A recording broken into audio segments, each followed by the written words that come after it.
right. Let me know if you can hear me now.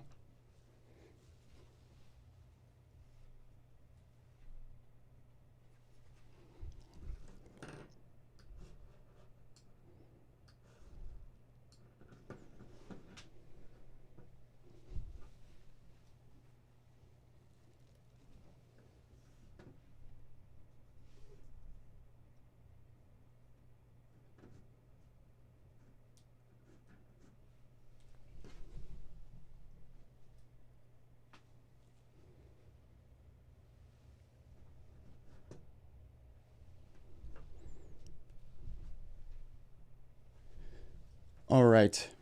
Audio should be good. Yeah, like I said, there's 1,000, well, not 1,000, plenty more than 1,000 watching. Lights out and away we go. Good start, safe, everyone clean away. The Ferrari's got away decently. Lead's basically holding. McLaren's challenging off the road. I wonder who that's going to be. It's going to be a racing incident. Nothing doing there. Wow. Carlos Sainz is not messing around today. All right. We saw this coming, right? Hamilton already has a little bit of gap due to the fighting, it looks like. It looks like a Ferrari did make contact. Who did make contact with? Wow. They didn't. Both of the Ferrari touched? Oh, no.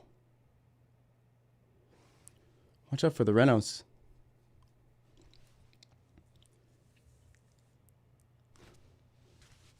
What are the odds Russell scores today? Because I'm going to go pretty high. Racing Point looks good. It's a good move. Sergio Perez is going to move to the field.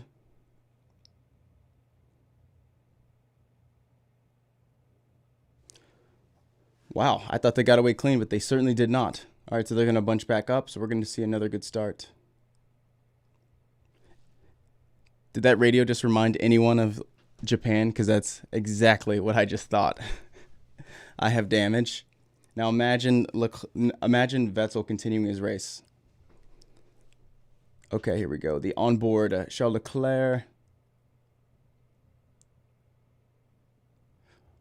Oh, okay. There's nothing he can do there. You can see. Did you see? You can see Vettel kind of turn and try to avoid, and there's nothing he can do. I imagine because he went left, corrected back center, and then. Or he went right, tried to go back left, and there was nowhere to go. That's my initial reaction. Yeah, I don't think that was anyone's fault. You can he moves a little bit over back towards the center to get away. He sees Leclerc last second, moves, and can't move because he's about to make contact on the left. And there's no way Leclerc could have stopped. I don't think he even went for a gap. I think he just continued his trajectory, right?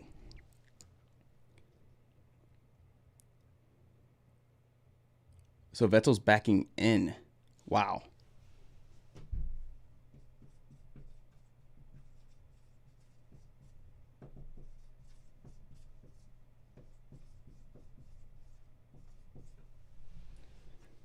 Oh my goodness. About 5 minutes before this, I submitted my predictions to the race league. All of it out the window. God. Ferrari, why? How do you guys do this? How do you like Ferrari? How can I ever even make a prediction about Ferrari? Oh my goodness. Okay, well, at least it's not the same as Austria.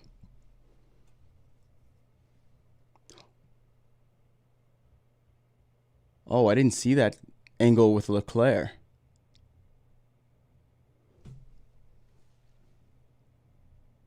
Oh my gosh, that's way more aggressive than I thought. Did you see that on board?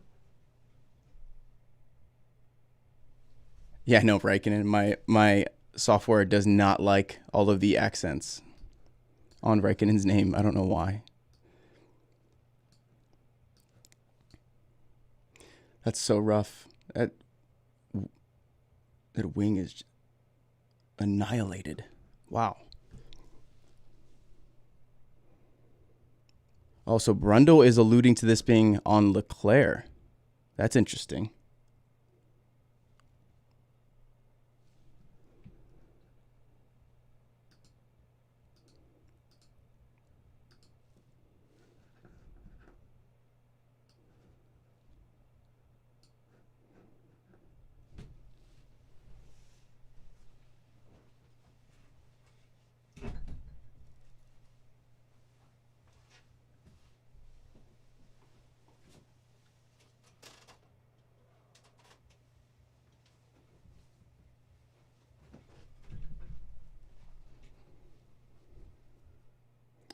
Okay, so safety car ending. Hamilton will get away. It doesn't look like he's backing up the pack at all. The safety car's moving pretty quick. I'm assuming he's going to back them up here in a second. And there it is. Get some temperature. He's going to try to get away and be cheeky. I'm surprised. Is that Verstappen giving him so much room? And we're green. Okay. Oh, he's all over him. Never mind.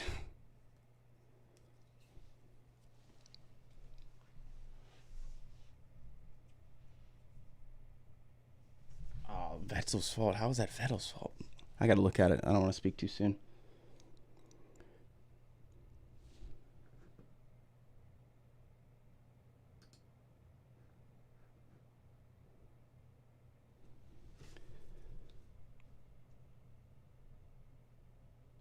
Russell's going to make this difficult. Here we go. He's going to go up the inside. Oh, no. Don't touch.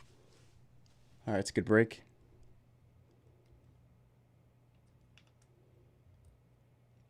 Gap to Verstappen to Hamilton's not opening up over 1 second. He'll have DRS when it kicks in. He's got to hang on. Verstappen's pace is pretty good, huh?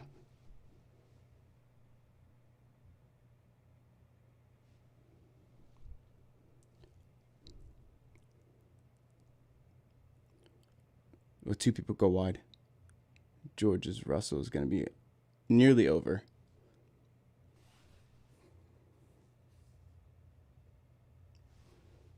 Does anybody have the incident? I don't think that's going to be anything particular, is it? Oh, that's tough. But if it's anything like last week, Russell may have an opportunity here.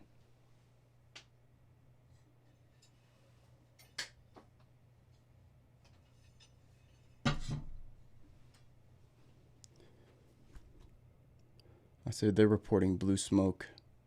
I'm not seeing anything. Carlos Sainz is doing Alex Albon some pretty big favors here. I've got a pretty good feeling Carlos Sainz is going to be very strong defensively. Oh, okay, so the rest is saying Leclerc too. I know I'll have a look at it again, but that can't be Vettel. I'm not sure it's anyone, but I haven't seen Leclerc's onboard yet. Now Brendo's questioning himself now.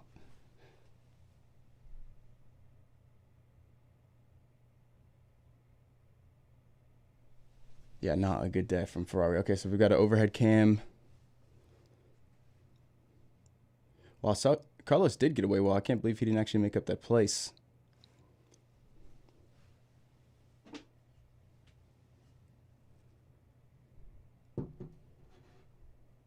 So what do you guys think?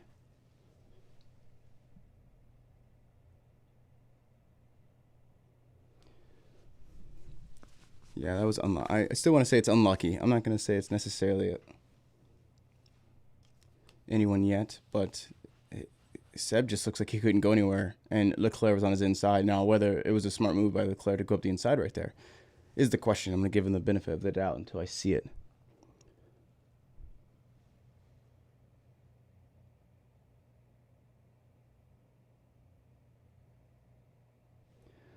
Yeah, Ricardo, I haven't heard much of Ferrari. I mean, he's in P7 up a spot, so unless there was contact, he's going to be he's got a pretty good journey back up to Ocon. But look how spread out they are. And Hamilton's doubled up his lead, but he's got the smallest margin of anyone. 1.5 seconds. No investigation on all the incidents thus far. That Renault front wing looks a little wobbly, if anyone saw that. Max is going to win or not going to win. I don't know. He's not. Verstappen's 1.8. He was just 1.8. He's sticking around there. After Lewis's lap in qualifying, I feel like he's got a lot of pace left in him. And sorry, those are intervals, not gaps. So then shortest interval. Ricardo is all over Ocon, or vice versa. Let's look at the table.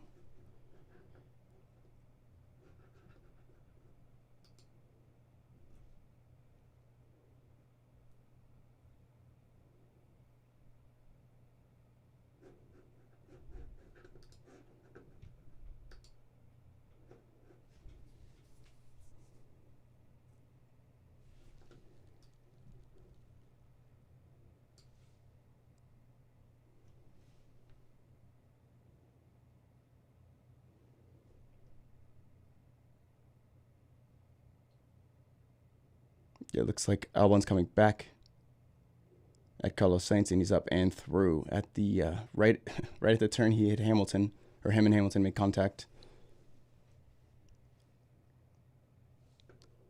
I'll let you guys enjoy this lap. I will be back in 60 seconds.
Wow, no one yelled at me about that table. Sorry, guys. I can't believe it even, maybe I missed it. Okay. Cool. So this table now will be the sector updating. We are confirmed just on pace with F1 TV, so we're good. Data's good. Tracker's good. Danny Ricciardo is still in this to chat. It looks like, per your question, he just ran a sector 3 at 21.556. Yeah, I'll do Danny Rick for a lap if you guys are interested.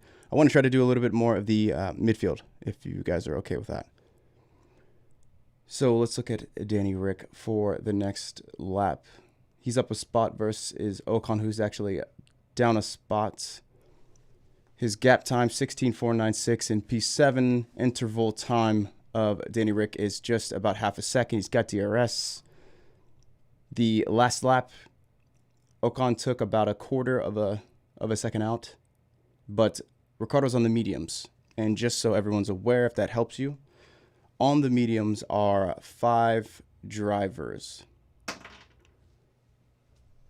And that's going to be in Grosjean's through, it sounds like. So we've got Ricciardo on mediums, Kvyat on mediums, Giovinazzi on mediums, Raikkonen and Latifi. Ricciardo just ran a third sector of 21.63 versus Ocon's 21.283. It looks like Ocon's taking the timeout in sector 3. But obviously he's got the harder step compound.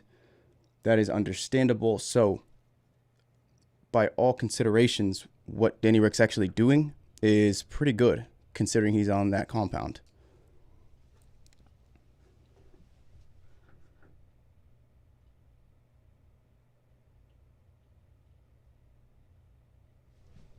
Yeah, so if you're just catching in, if you're just checking in, welcome. The issue with, and we haven't really seen too many onboards just yet, but it seems that the broadcasters, put that for whatever it's worth, seem to think that Leclerc went up the inside unnecessarily.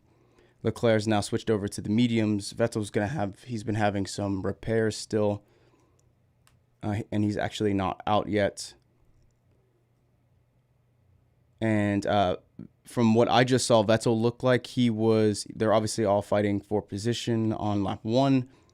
Leclerc came up on the inside. Vettel very clearly saw him, was already turning, tried to correct, and it reminded me a little bit of Singapore 17, where or with Verstappen, Vettel had really nowhere to go, so he tried to correct and make room for Leclerc. Couldn't go left, so he just kind of had to go back straight and just pray for the best. Leclerc was already going up the inside.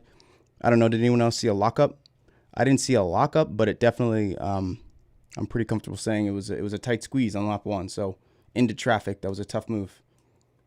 And I joked about it yesterday, but I knew that as he matures, though, it's gotten better, but it reminds me a lot of Monaco, where he's got positions to make up, and he makes those decisions, which is tough. Vettel's officially retired. Unbelievable. He's retired.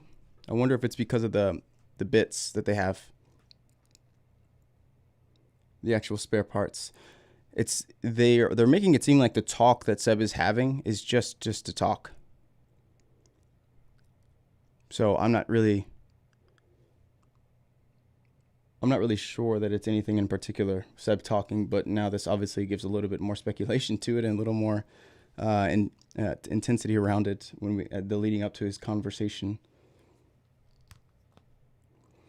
George, officially, it wasn't an incident. They called it no investigation, but he really just was battling for position and lost it a little bit.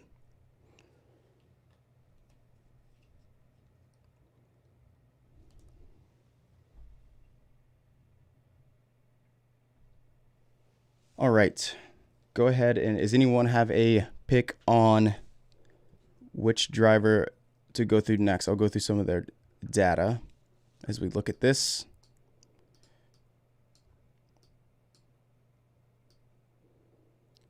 So yeah, Seb's just on an interview talking now about how the car felt good, and I'm not really sure that's true considering qualifying, but maybe it was better than round 1.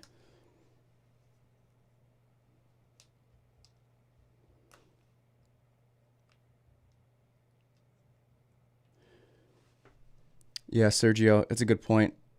And Giovinazzi, by the way. Giovinazzi Grosjean up to P14. George Russell's obviously dropped 7 spots. The biggest change in the positions is Sergio Perez, P10, overtaking Lando Norris now in the points, which is not necessarily all that surprising because that car is very, very racy. Lance Stroll now and P9. I don't know how they're going to battle. They've battled obviously before, but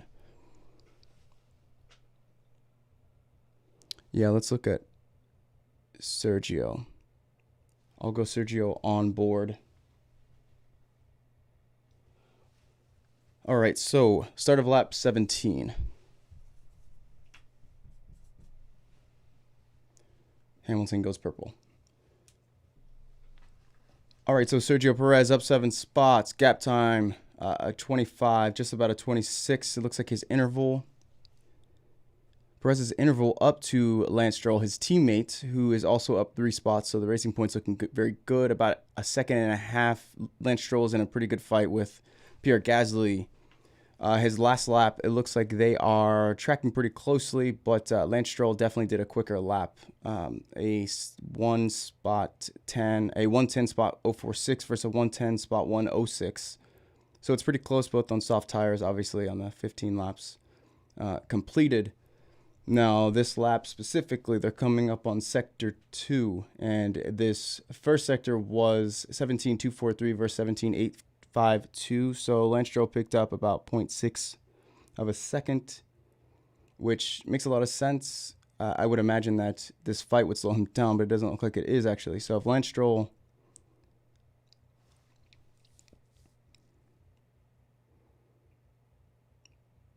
Okay, so Perez has 31.063 in that sector 2. So there it is. So Sergio just picked up a lot of time in sector 2. He's now battling in that DRS, which is taking out of his time. So he better pass him quick, or Sergio Perez is going to be up on both of them.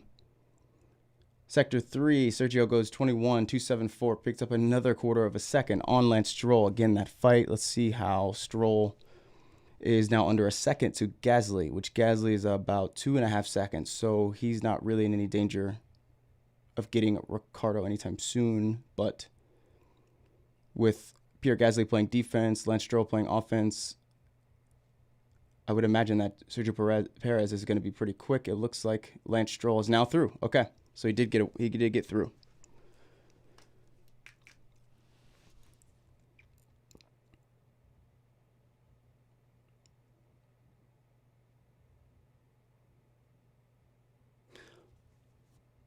Wow, so this is going to be interesting, because if they can clear Ricciardo before these first stints are up,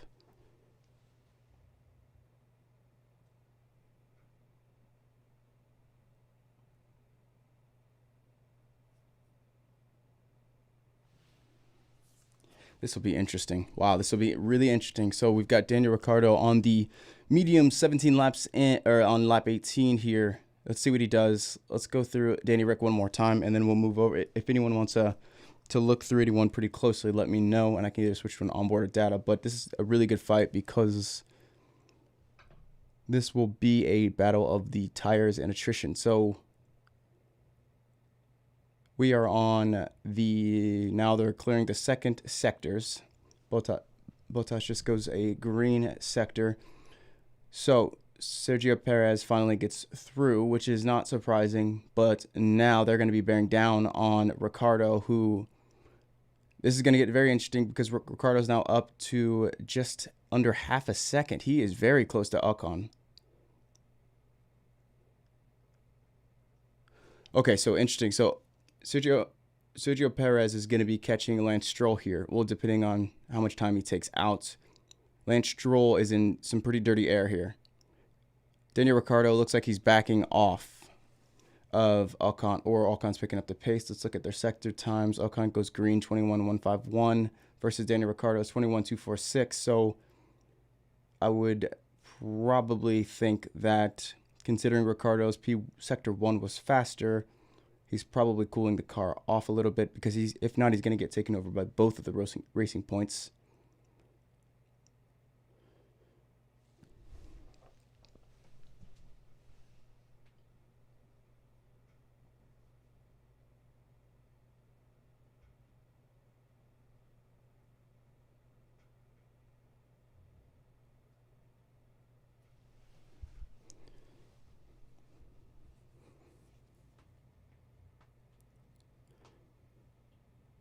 Was there any team radio between Ricciardo and Ocon?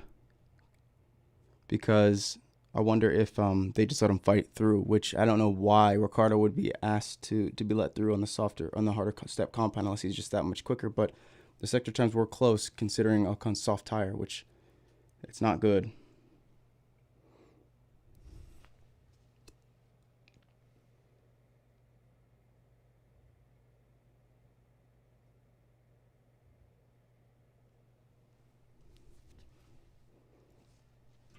I'll make it bigger for you.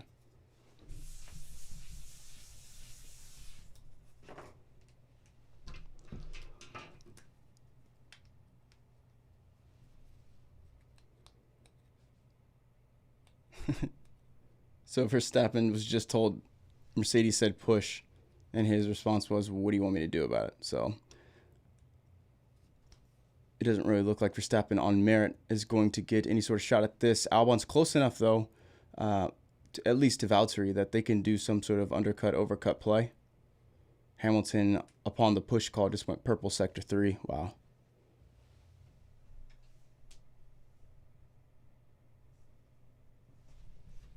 Yeah, Lewis is pulling away. I wonder if Verstappen is going to be playing a little bit of defense. Obviously, that radio message telling him to go quicker might have been a little bit gamesmanship, saying pick it up.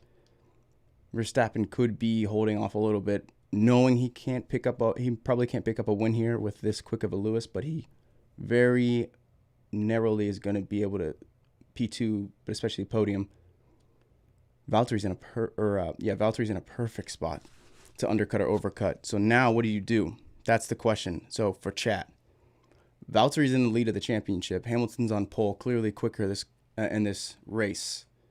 Who gets the better strategy? Because there is a world where you could easily put Bottas through to win. Very similar to Singapore 19 with the Ferrari, depending on the outlap and the gaps.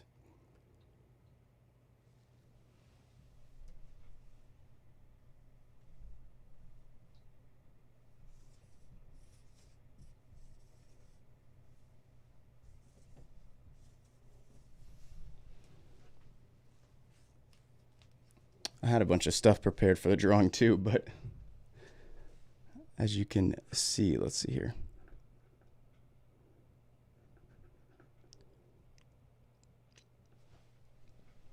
And if you guys want to, there's actually, I stopped pulling it on the screen because it has this issues. And I talked about it in qualifying. I'll probably make this officially next race private because there's too many people using this. But if you want the actual data viz,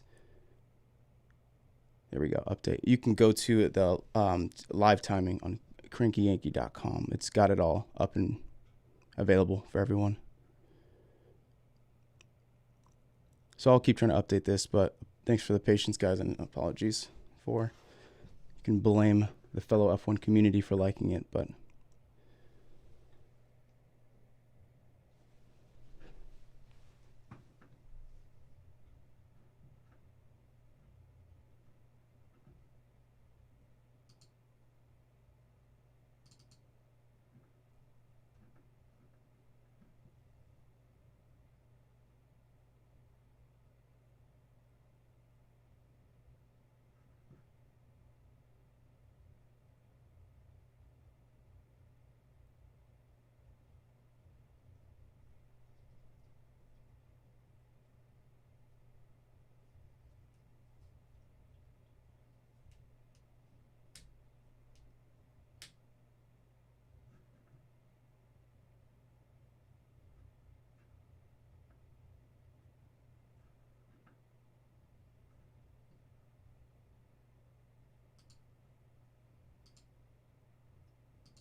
so that was a very interesting interview with Leclerc. He has taken full blame for the incident, which is, I wonder if Mattia had already spoken to them. It's very interesting.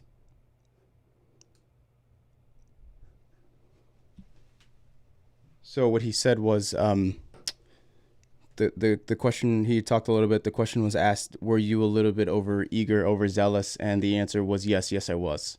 So, wow, I was not expecting that, to be honest with you, but it looks like Leclerc has already taken blame for that. Thank you for the heads up, guys. On the table, keep yelling at me when it freezes.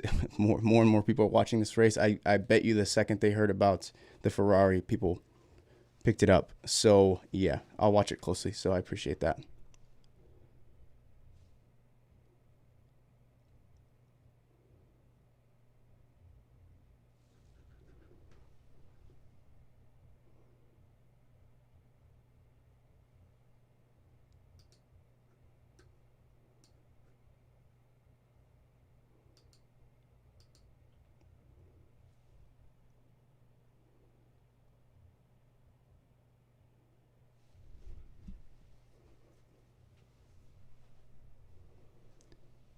Okay, so it looks like Verstappen goes into the pits, throws on some mediums. mediums? Okay, so that's an undercut, I would imagine. So he thinks he's going to get through how many? 41? What did Isola say? On mediums, 42 tires?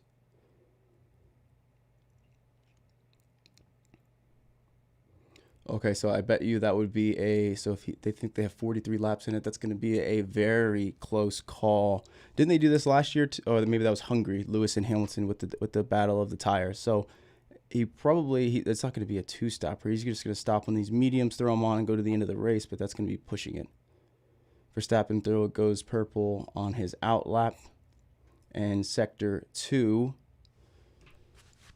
This is actually a little bit surprising. What am I missing here, guys? Why would you run on mediums the rest of the race when Lewis is still taking time out unless he really wants to, unless they're going to run these into the ground, hoping that he can take advantage of this. So I would imagine Verstappen's next 4 laps, considering these soft tires don't have that much life in them, that much more life in them.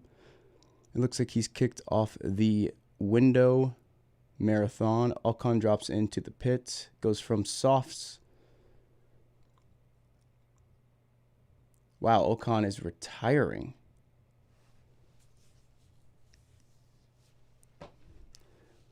I had Vettel and Ocon being pretty good finishers of this race. Unbelievable. So I don't really know what the problem is yet, but Ocon's out. Vettel's out. Gasly's on hard compounds. Dropped back into second to last. So Gasly throws on the hards, and he's obviously going to the end of the race.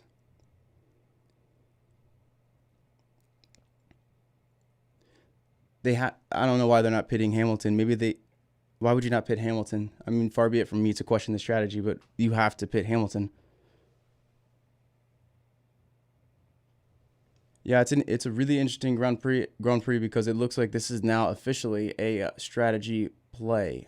Mercedes is obviously smarter than all of us, probably not combined, but I don't know why they wouldn't pit Hamilton. Verstappen just went purple sector 2. This is going to be fascinating. So Hamilton's in. I would love to hear that. I would love to hear that radio, because he had to have put himself in if Bono wasn't putting him in, or at least he was pushing for it.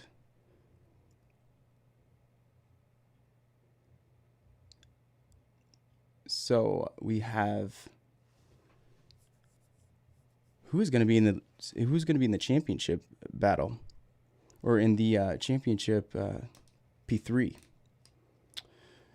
Ferraris are out. Ocon is out. Hamilton throws on the mediums, so there goes Max's P1 at least. There's no chance of him winning this race without something ridiculous happening. That stinks. Okay, so now it's up to Valtteri. Max likely will podium depending on his race. So yeah, Verstappen's basically saying what I just said, which is why would you do that? They're both on mediums now, and he's 3 lap older tires.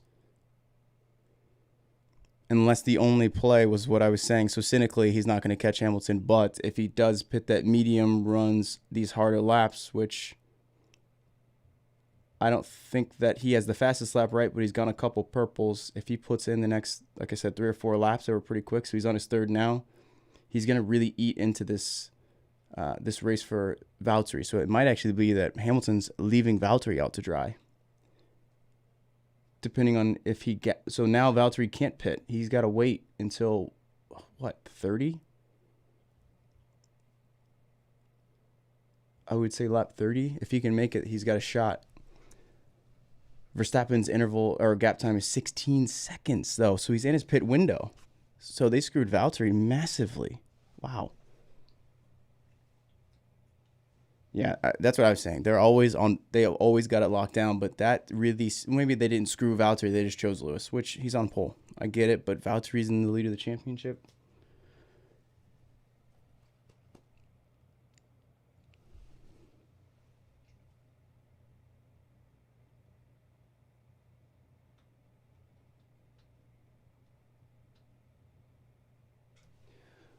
Wow, this is so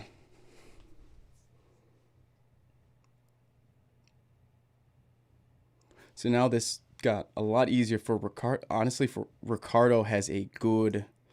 Anyone got the predictions? So I'll put my predictions here. Midway through the race, you guys know I don't shy away from a prediction. So what do you guys think is going to happen by the end of the race? So we are lap 31.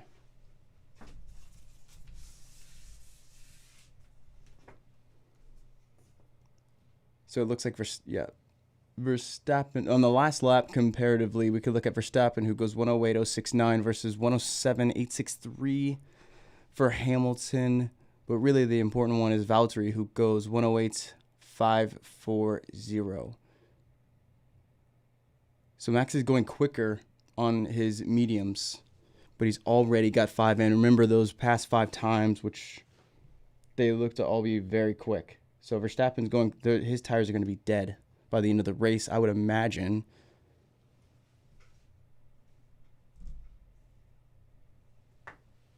Brake failure. Haas is in trouble. I saw, I don't know if it was a joke, but they offered Vettel a contract. Gene would have to pay Vettel $80 million. Actually, I don't know. He's in a Ferrari engine. He'd control the team.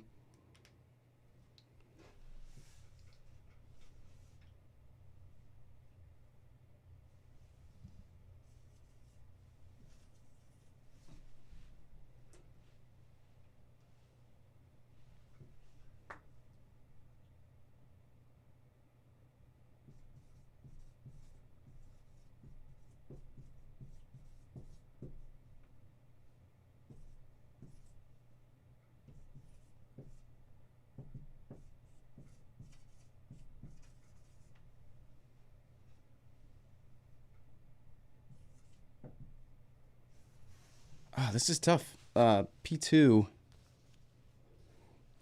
I maybe that's the point of a prediction. You guys probably want to see me be wrong, but Valtteri has to pit.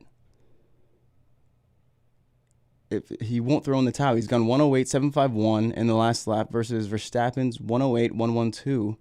The only thing I can think of, which I always think I'm wrong when they do this, but the only thing I can think of is they're doing the math saying Verstappen's not eating enough into that window. He's over the point of diminishing return. This tire is dead for Valtteri, but I mean, he really is less than half a second. I mean, that's a lot of time, yes, but what's the pit window in Austria? Anybody got it? 25, 26 seconds, full all in.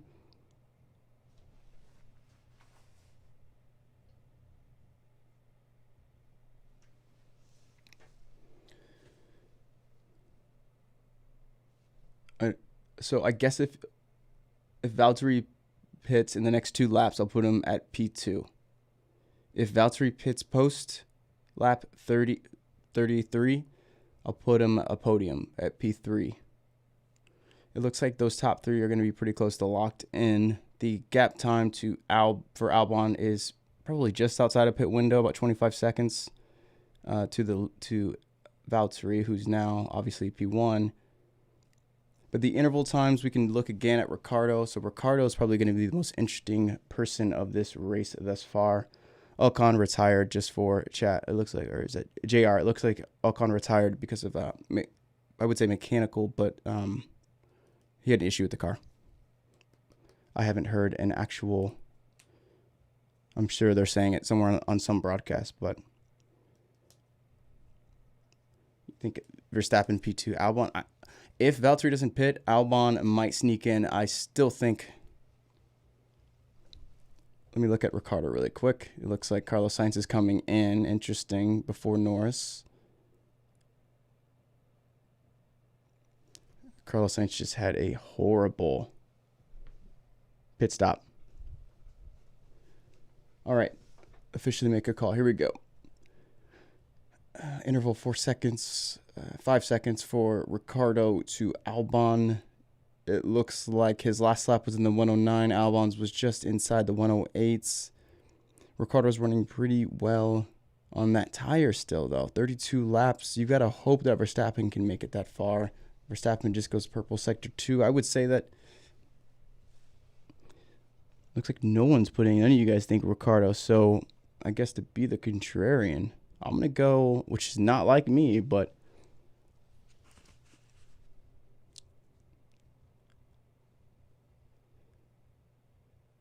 what did I say? Lap 33 for Valtteri if he pits. Okay. For fun, let's just have a bit of fun.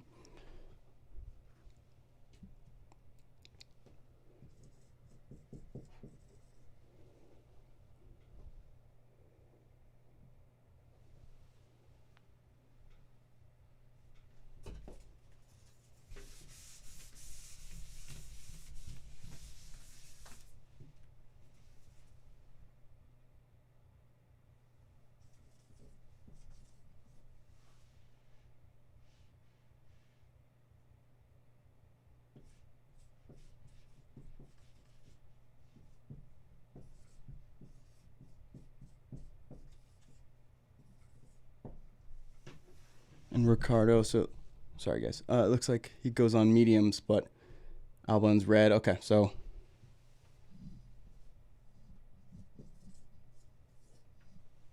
all right, I'll go Ricardo. Ferrari already let me down today once, so let's just go with it.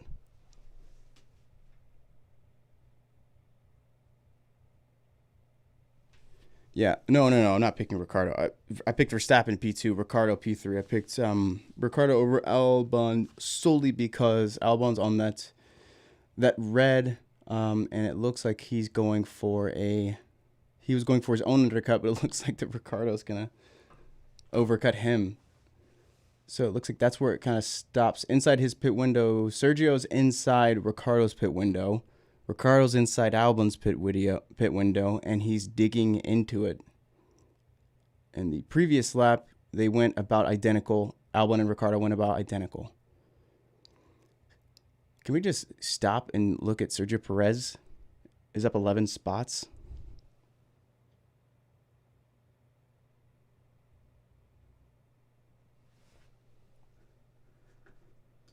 God, I need moderators. If anyone wants to moderate these, let me know. Goodness gracious.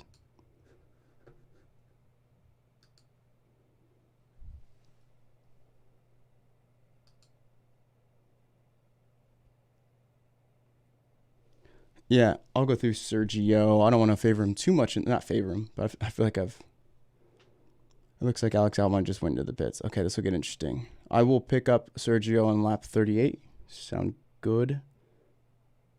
Okay, it looks like he goes in, so maybe not. Yeah, I think I'm going to move up my... It almost feels like I'm pandering at this point, which is my fear, but I mean, if you guys have watched this channel forever, I've talked about Sergio for so long. So I don't want to make a... That was the biggest vote on Twitter. Who's one of the most underrated drivers today or ever? It looks like I got a lot of votes for Sergio. I've already covered Mika a lot, which didn't look like people really care about. Not care, but they're not. There's not a major following, at least on Twitter, of Mika. So I've already done that. So I was still going to do an underrated about him eventually, but I don't know. The Ferrari's on the Ferrari's, I guess, on a slump, depending on how you define slump, but they don't look that great, to be honest with you, which stinks. Like I was saying yesterday, I think they have one upgrade and one upgrade alone on the power. Well, they obviously have one upgrade on power, but I think it's going to be pretty big, but it's hard to actually be optimistic about Ferrari at this point. Kvyat comes into the pit lane.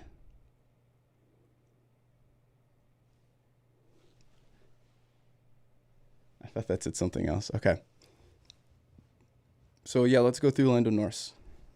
Good suggestion, chat. So Giovinazzi just moved up a spot, by the way. Okay, so we've got Lando Norris. Let's look at his intervals and splits. Lando Norris up 3 spots overall. He's got a gap time to leader. Oh, I didn't realize how close this race actually is bunched in terms of the top 10. Okay, so we've got Norris about 33 seconds from Hamilton, 6 seconds from Perez. He's gone the softer compound. Ricciardo just dropped down into the pit, so Norris will be going up a spot. his intervals, yeah, like I said, 7 seconds. Sergio Perez has got clear air. He's got 13 seconds to Valtteri. They're both running the same. It looks like who blinks first it's going to be, that's what it's come down to, because both of them are going to have to pit. Let's look at the pit windows. Lando Norris on his sector times just dropped to 17.543 versus Sergio Perez a 3.94, so just about a quarter of a second. It looks like their previous lap time was significantly different, so it looks like Lando dropped down a full second. So his tires have just gone off the wall, it looks like. But Sergio Perez, it's really hard to battle him on his tire management because he's genuinely legendary on that. It looks like Valtteri obviously is going to go purple. He just pitted for his medium tires a few laps ago, so just calling that out. But on merit right now, no pit. Sergio's getting further and further away from Valtteri because he's going to obviously take advantage of these news. Norris just goes 30.781, second sector, and Perez pits. That's what I thought. Okay, great. So, no, I don't think there's a chance of rain. Sergio pits, which means that Lando Norris is in trouble because he was lapping significantly slower and sector time significantly slower.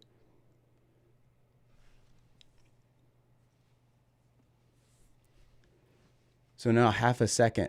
Wow, this battle is going to be great. Carlos Sainz, he's probably going to overtake him. Sorry if you guys are ahead or behind. I don't mean to ruin it for you or be late, but this is going to be a really good battle because he didn't get by him. Well, he did get by him. So Carlos Sainz is through. I would imagine that Sergio Perez comes right back at him once his tires warm up a little bit.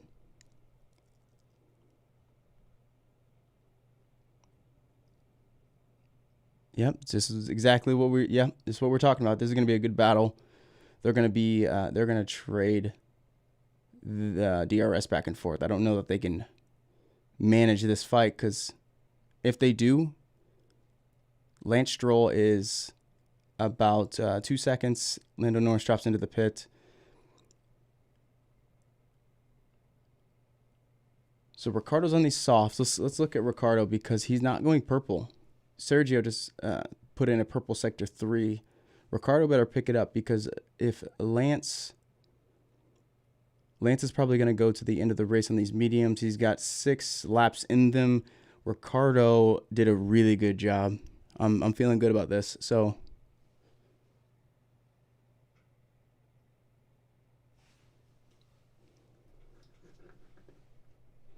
yeah, there's like I was saying, Ferrari, I bet something went out or people picked up on Ferrari having an issue. And now there's a ton of people on this. So sorry about that, guys. I apologize.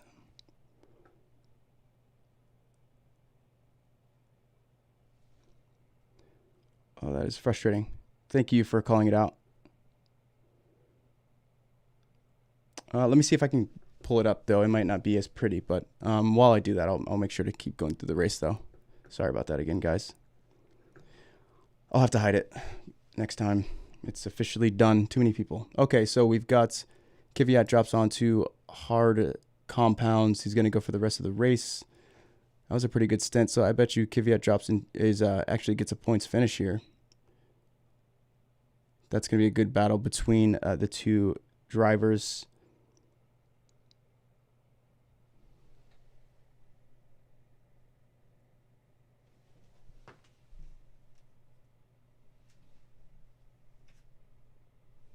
Yeah, I know they're fine. You guys probably know me. I hate air. I don't like when stuff does this. It bothers me. I want to give you guys a good experience. So the catch-22 of building it and giving it is there's too many people, which messes it up. So you guys deserve it though. So I'll work on it. But let's see.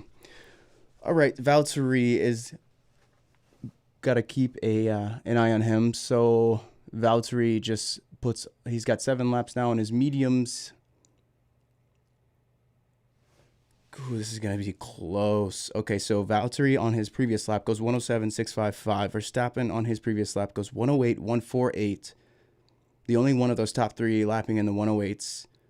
On the 17 on the 17 tire life mediums versus Hamilton's mediums of 15 now. Verstappen will be 18 here in a second. I would say, and I used to when I wasn't streaming, we had I had it up on the site. You could actually do an estimator based on tire life and what Mario Isola says versus their average pace. I had a little, maybe I'll do that again, a calculator, but I would bet that Valtteri overtakes Verstappen, what is it, 71 laps at a Red Bull Ring? I would say 107,240. So the gap to Verstappen for Valtteri is 6.7. What do you guys think?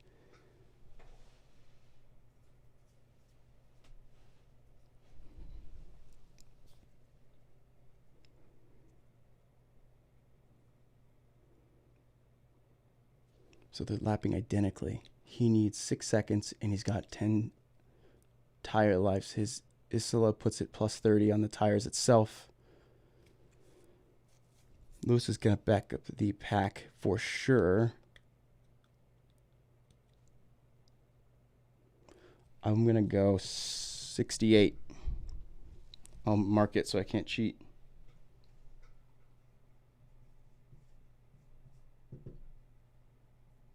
Did they just say 10 laps to striking distance? I just messed that up, but...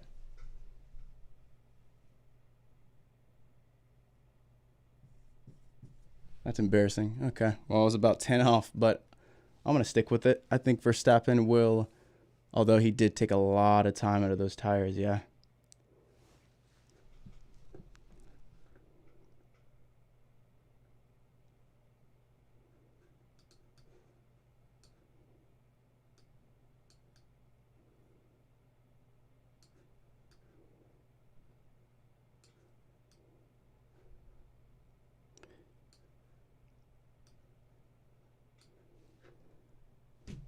All right, so Ricardo. Let's go back to Ricardo. If anyone else has anyone they want to look at, let me know. Bottas, yeah, Valtteri, well, he can't really manage his pace.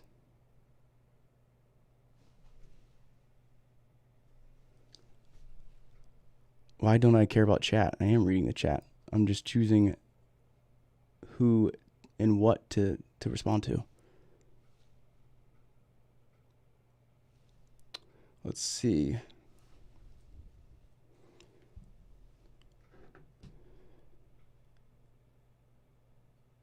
Gasly drops into the 110 spot 611. Is that right? So Kvyat drops 2 seconds under that. He's got DRS. Also DRS, Lando Norris. DRS for Sergio Perez and George Russell. DRS. Yeah, don't worry. You missed 46 laps. If you were here last week, F1 TV just didn't work. George Russell might have been in the points this week. I agree.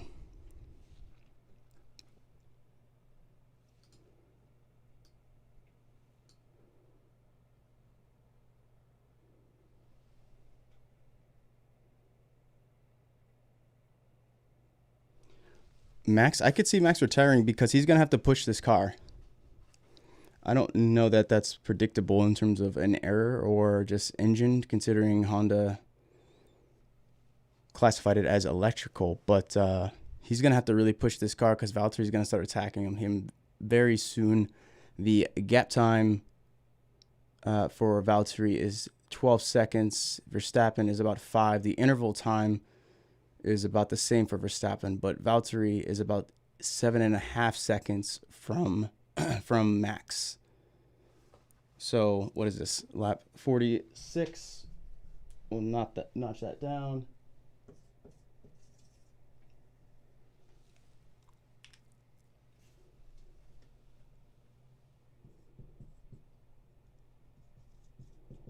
I know you guys can't read that. I'm just knowing that for myself. We'll keep an eye on it.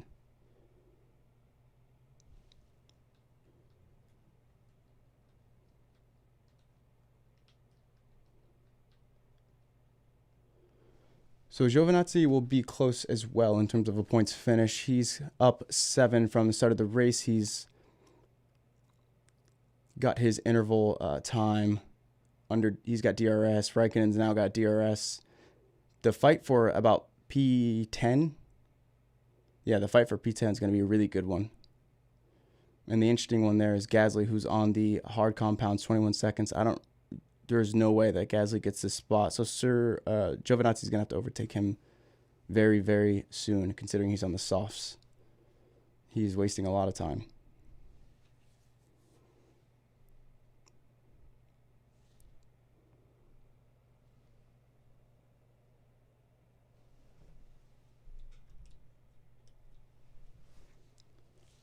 No. Well, that's because this chat is broken. Usually it's updating. And I'm talking you through it. So we're on lap 49 now. I'll update you guys on the lap count if that's what your question is. No problem. Let's see. So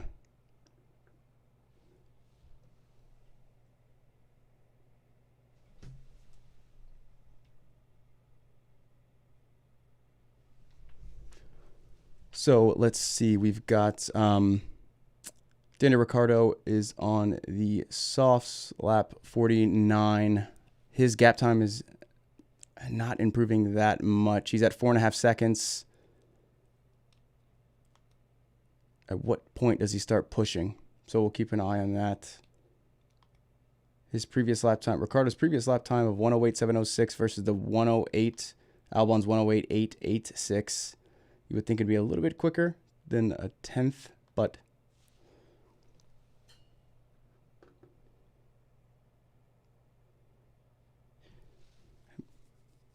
Perez P5, yeah. Depending on where they finish there, do you think they'll finish there? So Ricciardo P6, Perez P5.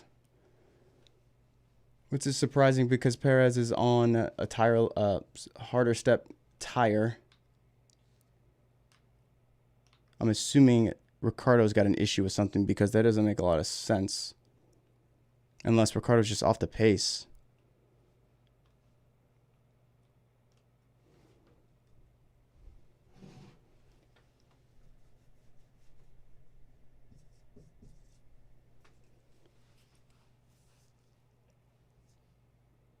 All right, so back to the interval times. Who's got DRS? Grosjean, who obviously just overtook Magnussen. And Grosjean's up 6 places. He's nearer and nearer to... He could fight for a point, depending on how he goes the rest of the race. Gasly's on this harder compound. I think Gasly's in a lot of trouble. He's already dropped 2 spots from my last time I said that.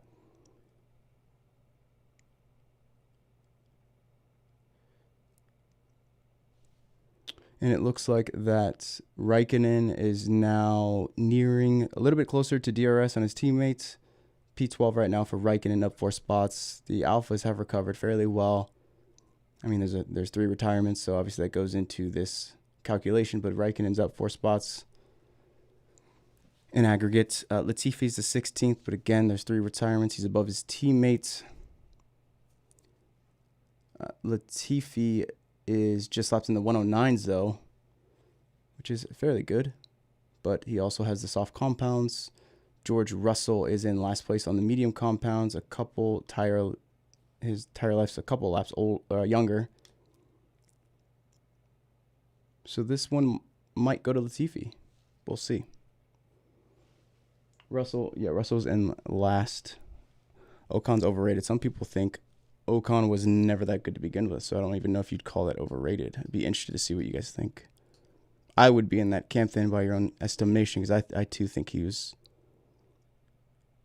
going to be strong, but not pinning out so far. But Gasly drops into the pits. If anyone has anyone they want to look at specifically, let me know.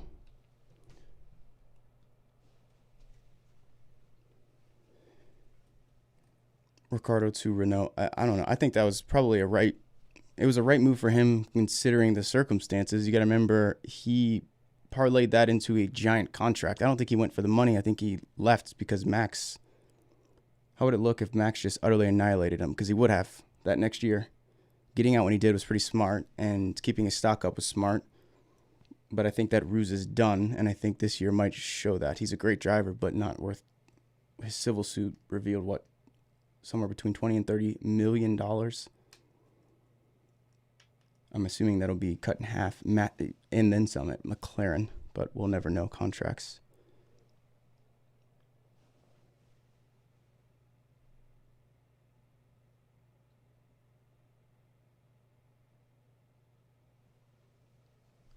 Norris and Albon. Looks like the biggest photo. Okay.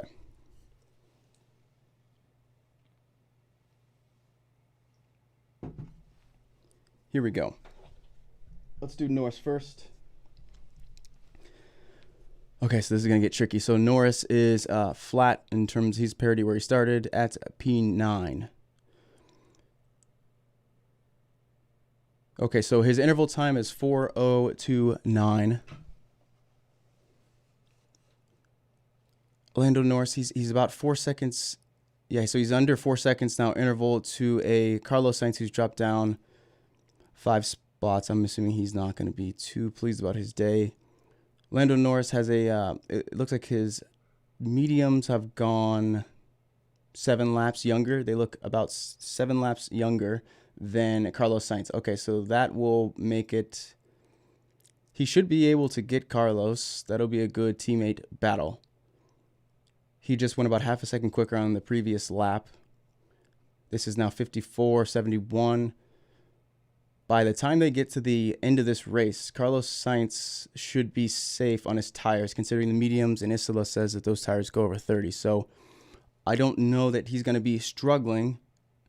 And Carlos Sainz really has been pushing too much on the, he hasn't really had to on those mediums for the most part. So unlike Verstappen, who had to push very hard on those mediums, and is 10 seconds older than Valtteri there. So I would say that Norris has a very good shot at this. He's cut that down to 3.5 seconds since I started talking about this lap. We'll look at their interval. We'll look at their sector times really quick. So Lando Norris just went 7:36, 30, 2:26, and 20.482.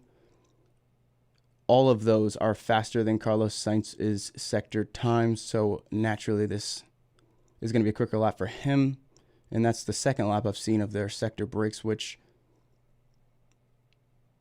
I would be a little bit concerned if I was Carlos right now. He's cut it down to 3.25.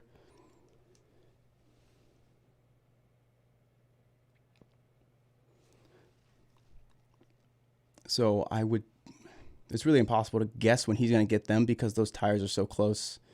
But I will, yeah, Norris is going to have a shot at this for Carlos Sainz. Carlos Sainz himself has no real shot at DRS anytime soon. He's at 3.5 seconds, but it should be said that Lance Stroll is fighting with Ricciardo, and Lance Stroll and Carlos Sainz tires are about identical. So if Lance Stroll can't get by Ricciardo quick, then there's an issue because Lando Norris is going to make up a lot of time. He'll have a shot at both of them. Frankly, wouldn't that be interesting? Lando Norris will have a shot at this. So we're at lap 56. And I'll make sure to update this for you guys a lot. So now that we're ending the race and this is broken, learned my lesson on showing this stuff. So I'll just go ahead and put this over.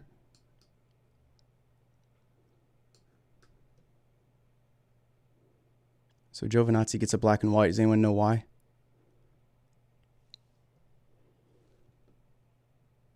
Okay, so he goes off track. Okay, got it. So what do you guys think? For those who wanted to see Norris and his data, what do you guys think he's going to overtake or not? They're on lap 55. Fresher tires. The gap, since I started talking about him, is a second faster.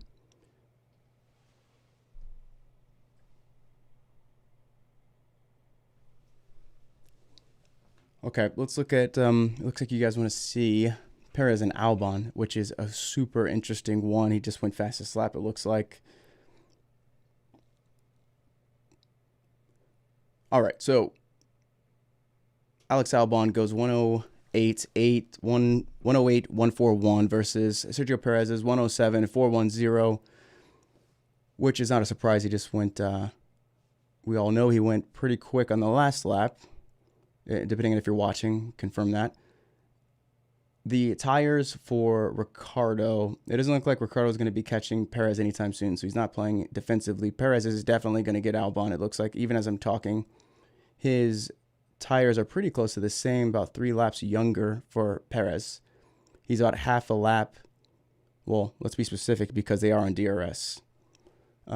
He's got about 0.7. It looks like he probably just made a move because I'm not watching the live broadcast. I'm looking at the data. He might have just made a move because he just lost about 1/4 of a second.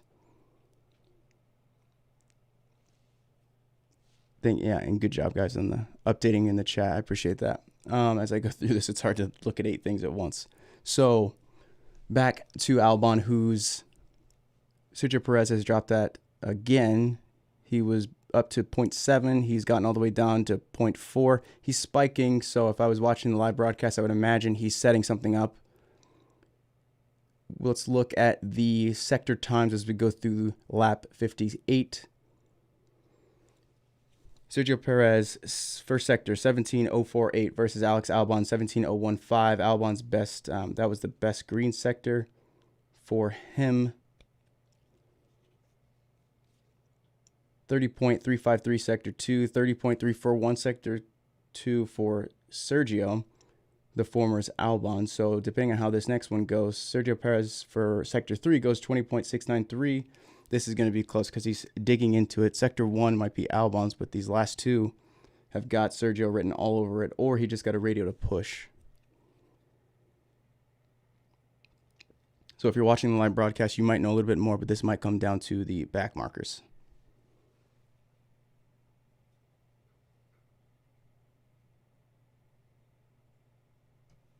Really, he might have damage. Interesting. Chat, how likely do you think that is? That's interesting. All right, so back to let's go back to Albon and Sergio because that's intensifying. But Albon looks like he's holding him off pretty well. He's still at about 3/4 of a second.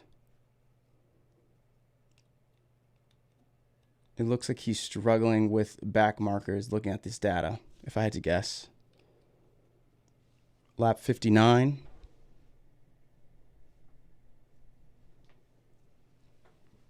I got an idea.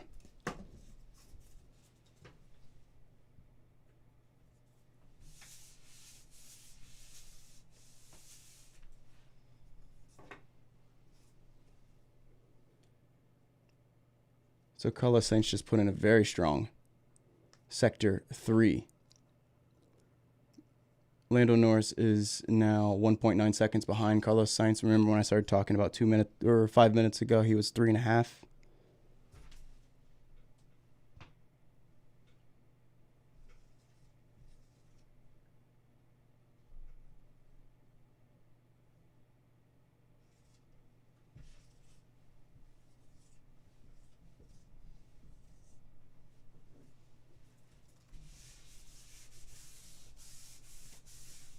All right, let's adapt. Let's not let technology bother us. So I will just start crossing off the laps we are on. So 60, 61, 62, 63, 64, 65. When I cross it off, we're done.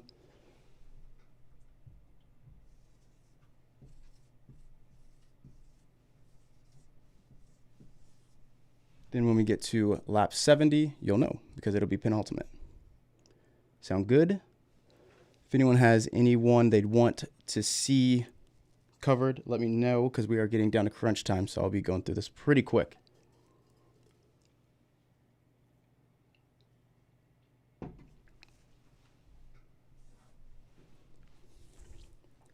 And can someone confirm fastest lap?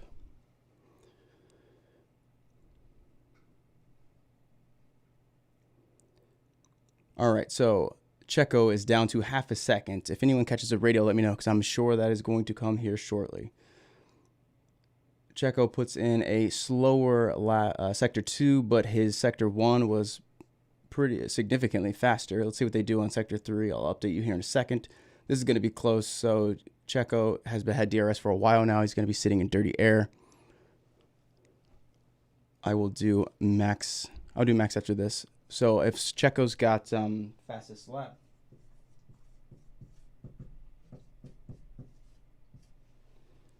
Okay, so let's go through this final lap with Sergio Perez for a little bit. We've got Sergio at 16.281 versus his 30 and change. So it looks like he's really struggling to dig into this gap to Albon. So now he's dropped to 0.3. Okay, so he's going to be going for an overtake soon. Remember, Sergio Perez's tires are about 3 laps younger. The last lap between Sergio versus Albon, we had Albon went 107.645 versus 689 for Checo. And Albon just put in another quick lap, a faster lap in Sector 2. It looks like Albon is smart here. I would be shocked if he can't get him. But I wouldn't... The only way that Albon holds him off is if his engineers were in his ear saying, hey, you need to save some of these because he's going to come at you at the last 11. But this would be shocking if Albon was able to do this, to hold him off. Let's look at Verstappen now because we haven't talked about Max yet. Yeah, I don't know that was Seb's fault. Chat. And I do want to do that onboard. I think I'm going to focus on onboards this race in terms of analysis.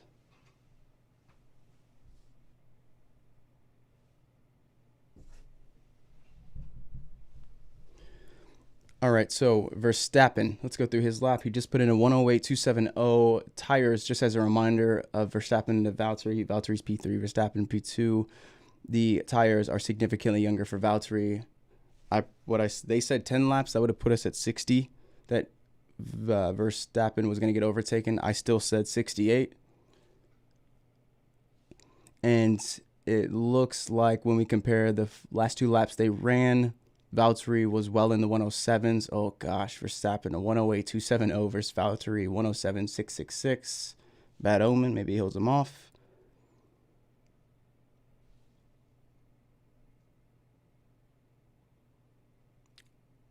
Was that a swap? Was that really? Did they really actually swap? Sorry I was going through Max. Wow, that's impressive. Okay, they did swap then. Thank you. Okay, so going back to Verstappen really quick, we've got a sector times 17.280, 30.238, 20.607 versus Valtteri's 17.085, 30.007, 20.442. So no damage there for the most part. I wonder if Valtteri is being waited to be told to push. Can someone listen to that radio? Because he's not digging into it yet. The interval between Verstappen and Valtteri is 2.5 or 2.3. Sergio sets fastest lap. This is interesting. I don't know what Valtteri's waiting for.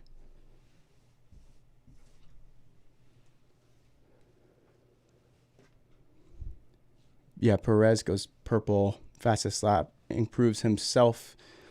Wonder what he could be going for here. Is that P4, obviously.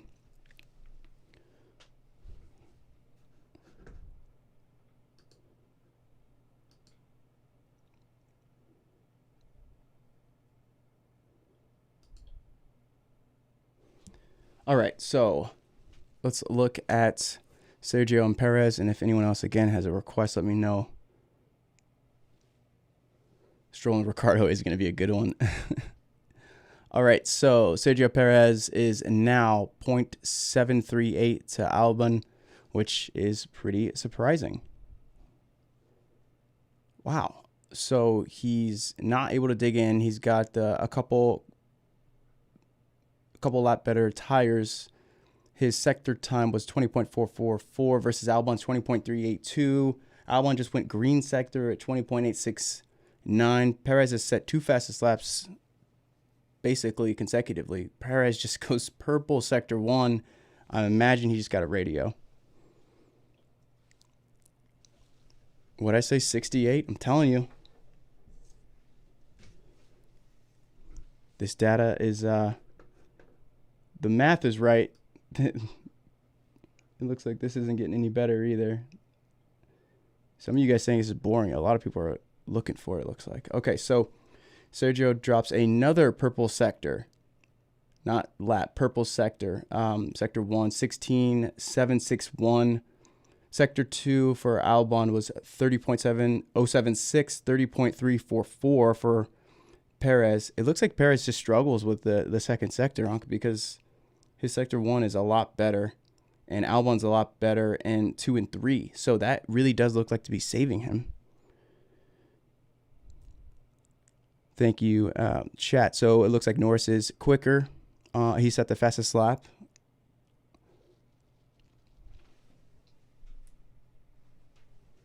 Yeah, I play F1. I haven't played the new one yet, though. Okay, so we are 7. Lando Norris puts in a 2.243 in that sector 3 for Norris, so he's picking up the pace a little bit. Norris has a gap time of 3.052. Lance Stroll, wow. Lance Stroll he's got DRS, 0.55 seconds down. Ricardo's got soft tires. I don't see how Lance Stroll thinks he's going to get this. He might as well play defense, because if he doesn't pay attention, Norris is going to overtake Stroll. So Verstappen, so it was a lap off. Mercedes 1-2, which, oh. Okay, they're still fighting. I can't What? Oh, Valtteri's got to back off. Valtteri sets a purple time, and Verstappen holds the position. Well, there goes the tires that he may have had left. Okay, so he holds on. He's still here. Wow. Holy. Okay, so if you are watching the live race, you better tune in there. So let's go through really quick some of the other people. I'll set up this lap count.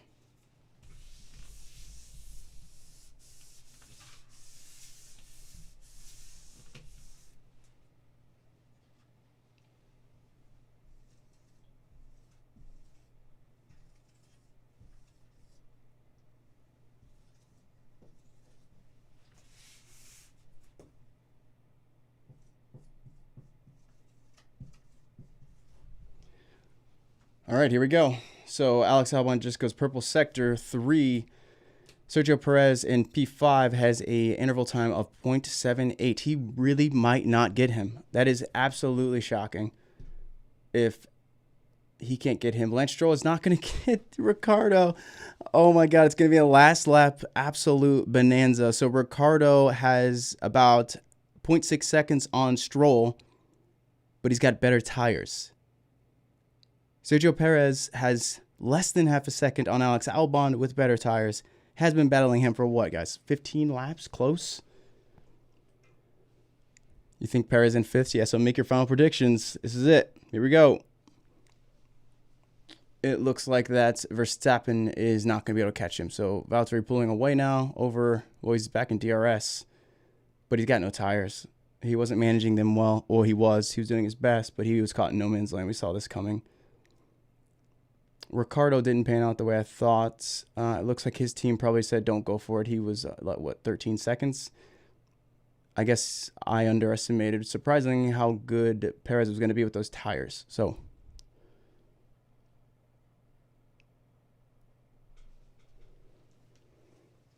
okay, so Lance Stroll is now half a second. Yet again, he dropped off a little bit probably to charge his battery, and now they are on lap 70.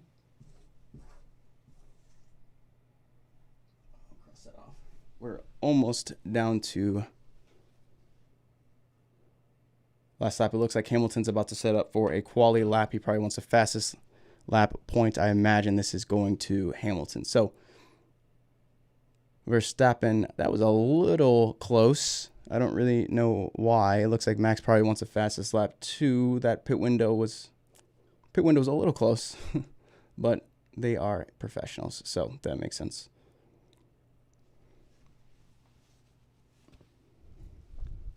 Yeah, he'll be fine. He was about 3 seconds clear of his pit window, so unless Verstappen really crapped the bed, he probably wants to take that point from Hamilton because it's pretty clear he wants it, and he's probably going to get it.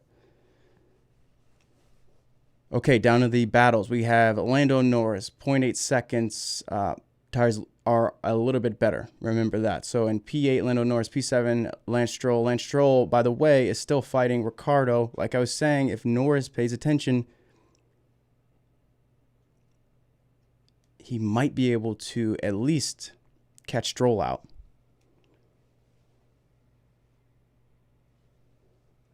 Yeah, Russell's all the way down.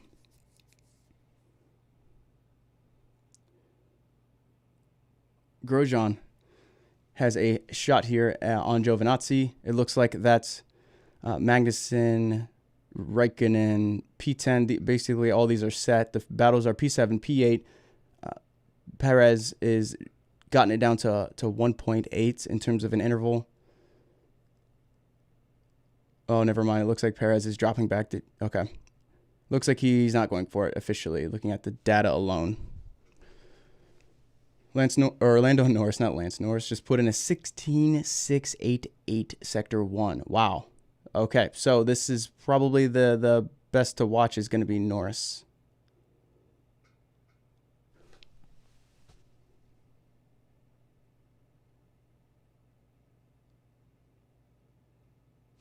What just happened with Perez?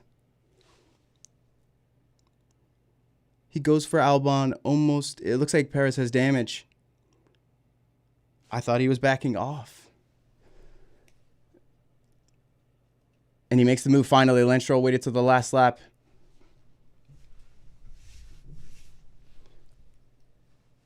Like I was saying, he's going to take Stroll in.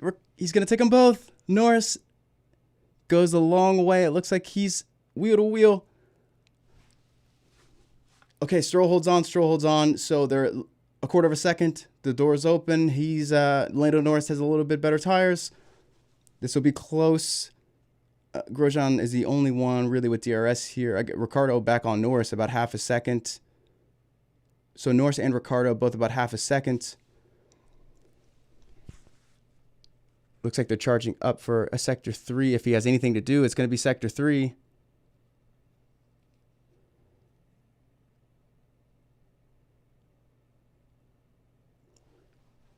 Crosses the final turner, and he's through.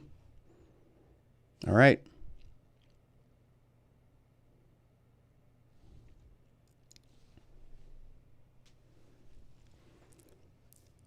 Lando Norris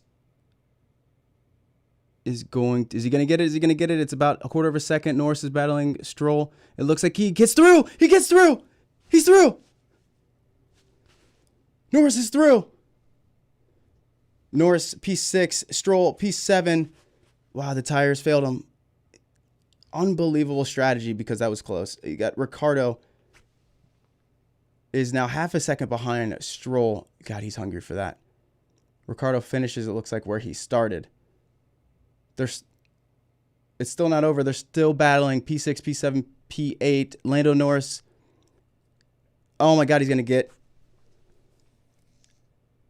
Norris has passed Racing Point. Unbelievable. Lando Norris has passed Perez. Perez holds spot. It looks like he's got a little bit of issues.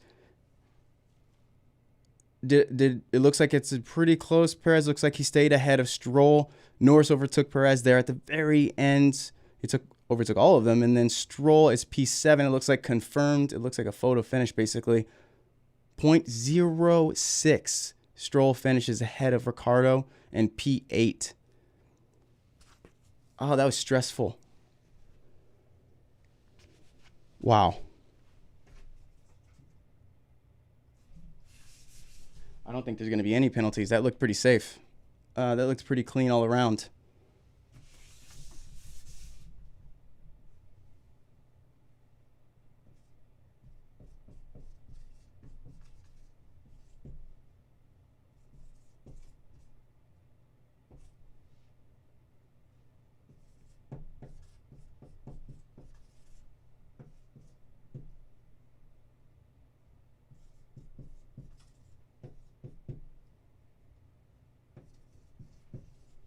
Okay, so just running through the results really quick. Unbelievable race. So we've got 3 cars there. 3 cars there under a second. So we've got Hamilton P1, Valtteri P2. We've got Verstappen in P3, Albon P4, and Norris made up all those positions, 4 from the start of the race, but just nearly the same in the final couple laps. In P5, Sergio Perez. In P6, Lance Stroll P7. Between Norris, Perez, and Stroll, they all made up 20 places, which is an aggregate 20 places, which is shocking. Lance Stroll P7, Ricciardo P8, Carlos Sainz in P9, and Kvyat finishes the final points, the final spot in the points. Kimi Räikkönen probably will be a little bit disappointed there in P11, Kevin Magnussen P12, Grosjean 13, Giovinazzi 14. Gasly, surprising because he had some pretty good pace there, but dropped off. His 2-stop was not the move. So Gasly there in P15, Russell P16. Russell will probably be a little bit unhappy considering his pace there in the beginning was pretty decent. He went off after a battle, looked clean, but was with Magnussen. He went off into the gravel, but recovered. And he made up a spot on Latifi, who had better tires, but still managed to lose the spot. So retirements from the race: Ocon, Leclerc, Vettel. Leclerc and Vettel had made contact earlier in the race. I think they called it no incident, right, guys? But I don't. They should take another look at it because that was close. Carlos Sainz, the official finish for Sainz. I was actually waiting because it was all those other ones were so close, but he finishes at P9, drops 6 spots from and gets lapped. The Ferrari cars, it was a turn 1 incident. I'd like to say I'm trying to be unbiased here, so I can tell you what I think, but I really got to take another look at it, and I'll definitely do that on board. But it looks like that's a good question. Anyone fastest lap? They traded, and they put Max took a pit stop to see win, but the Ferrari, it was a. I'm trying to be careful here because this is streamed. It was a good battle there in the first couple of turns. It looks like that there was some traffic. Leclerc was being opportunistic, thought he saw a gap. I didn't see a gap. I didn't see a gap there. There really was no turn radius either. He was going up the inside for a dive into traffic. Vettel saw him last second. You can tell him he adjusts, reacts even, tries to go back to the center, slightly moves the wheel. And so if I'll draw it here for you on the board, he's got, if this is Vettel right here, he's got traffic on basically all sides. Realize those are not the best drawings. Leclerc is coming up the inside, and here's the turn. It's not quite that tight, but you get the picture. He goes for this gap right here. They're already starting their turn and their entries. Vettel sees him, adjusts, tries to go back, but has nowhere to go. So he kind of just sits tight, and hopes for the best. But it looks like Leclerc, despite putting on the brakes, jumped the curb pretty dramatically. I didn't think it was that aggressive, but jumps the curb, and they both retire from the race. So it looks like a genuine, I usually say accident is not incident, but this looks like an accident. I think it was a mistake. Leclerc admitted as much too. So if there's a penalty for Perez, it'll be post-race, but I don't see why there would be one or I'm open to it, but my Bofferos. Let's see. So who made up the most spots this race? It's going to be Checo for sure at 11 spots, which is, again, kind of a bummer. It looks like the second race in a row. It looks like tires let him down a bit, but he had the car, and Lance Stroll just behind him with 5 spots. So they are racy indeed. I am concerned about Racing Point though because of their development. They're not going to have too much to tack on later in the season, considering how much they've already spent.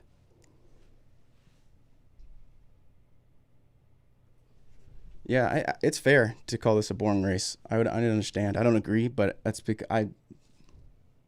I'm sitting here nonstop, kind of always on. Once I sit back and look at it, I can probably make a fair assessment. But it makes sense why people say that, or are going to say that about this race. for sure. We're going to Hungary next week, so that'll be a little bit different. I'll pop up the championships.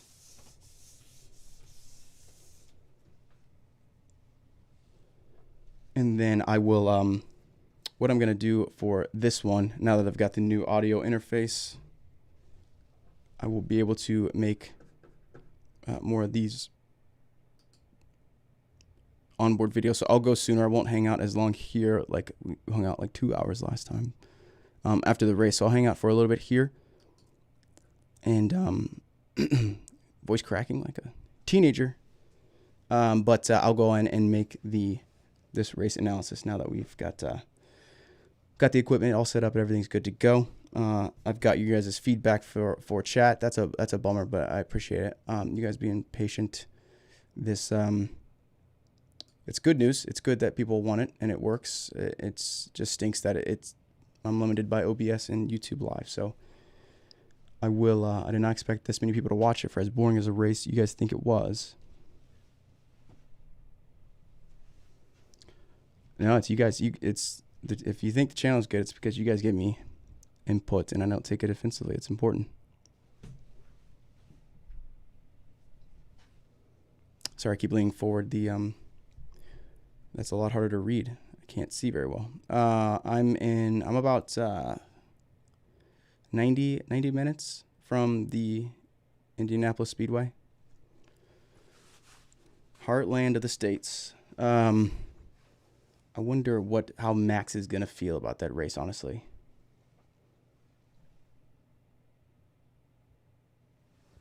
Oh, yeah, good point. The championship. Let me pull that up for you.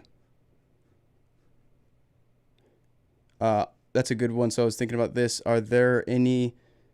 So I will... I want to try to do it in a unique, interesting way. I really can't stand...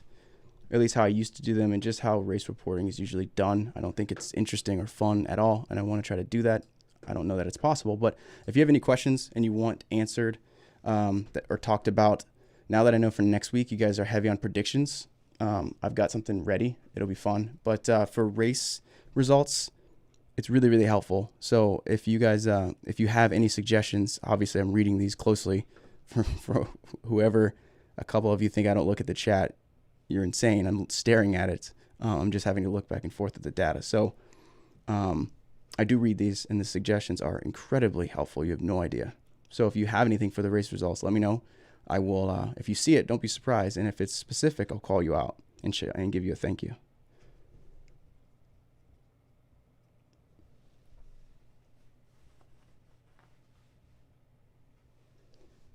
Yeah, thanks for stopping by. The chat is usually what saves this, just because there's always some sort of technical problem. If I didn't stream any of this, that's probably why a lot of people don't stream data, because it's really limited on resources. But it's just kind of annoying. But I want to figure it out for you guys.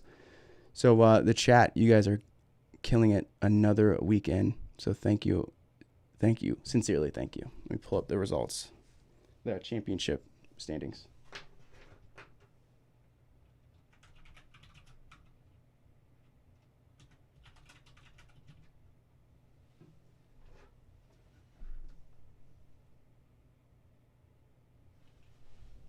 Yeah, I agree. I've been saying that about Bonotto. I'm pretty hard on him, but technically he's a genius, absolute brilliant.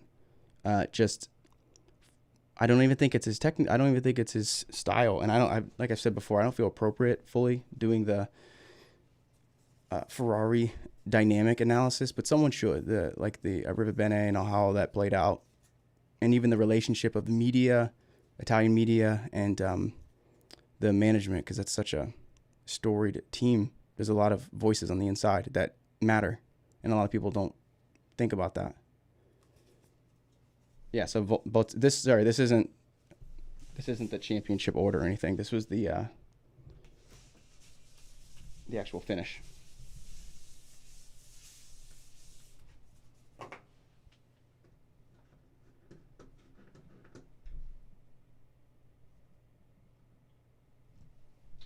I don't know, Max, if he has a clause. There's only a couple race fans is one I trust pretty pretty closely because I know that contracts, there's nothing more secretive than a Formula One contract because it says a lot about your worth and value. But there's really there's no way to know how much a driver gets paid, or definitely not what's in their salary or in their contract in terms of stipulations and opt-out clauses. So I have no way to know, but I would absolutely be certain that every single driver has some form of an opt-out. And it looks like last year they confirmed that Max had to be like, what, P3 by round 7 or something like that. So don't quote me, but they'll say it. But I don't think they've said it this time. But he's committed long-term. But I guarantee you there's opt-out clauses because they haven't even confirmed beyond 2021. So I would, if Honda don't have a good year, I would be kind of shocked if they went into the new era of regulations, whenever that is. So I don't think I don't necessarily think that Verstappen's locked in, especially seeing that race. There's nothing he can do. It's not a championship winning car. It's a race winning car, but Max can't win a championship in that car. And in my opinion, he's put in his time. He's been loyal, but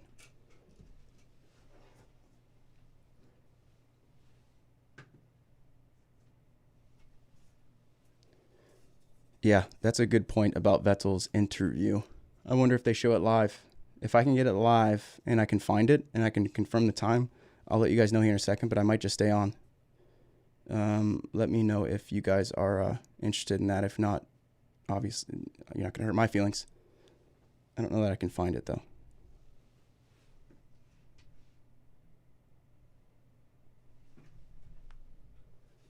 The stash. Someone last year, because I didn't make story content and I did race reporting instead. So I've made literally 140 videos or something like that. But so I'd make 3 or 4 videos a weekend. And someone had said that my stash, they were making fun of it and said it looked like Nigel Mansell. And I thought it was the coolest thing I've ever heard.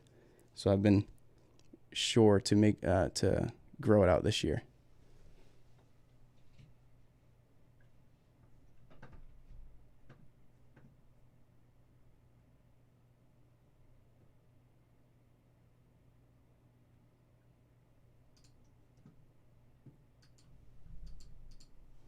Yeah, it really is true. Max, when he told him Mercedes is pushing, Max is like, what the hell do you want me to do? Like, he's got no chance at it. And maybe that's a bad benchmark to say that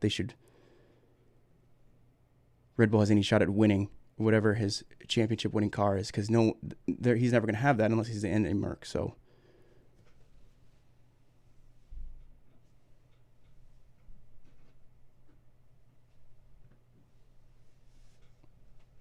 said you're an Aussie. Welcome.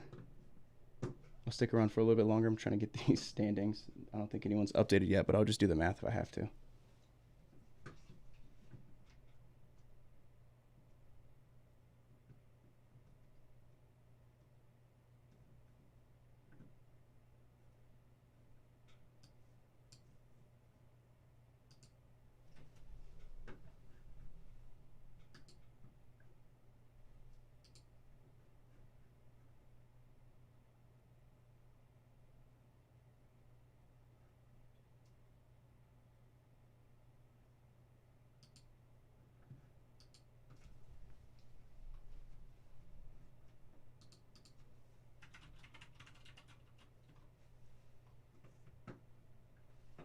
All right, what I'll do is see if I can just pull up the previous championship, and we'll just look at it and do the math if we have to. But I'm trying to stick around and see if they're going to do his interview. I mean, I'm sure he has had time to prep. They're probably going to do it right after, because I think it's with Brundle, right?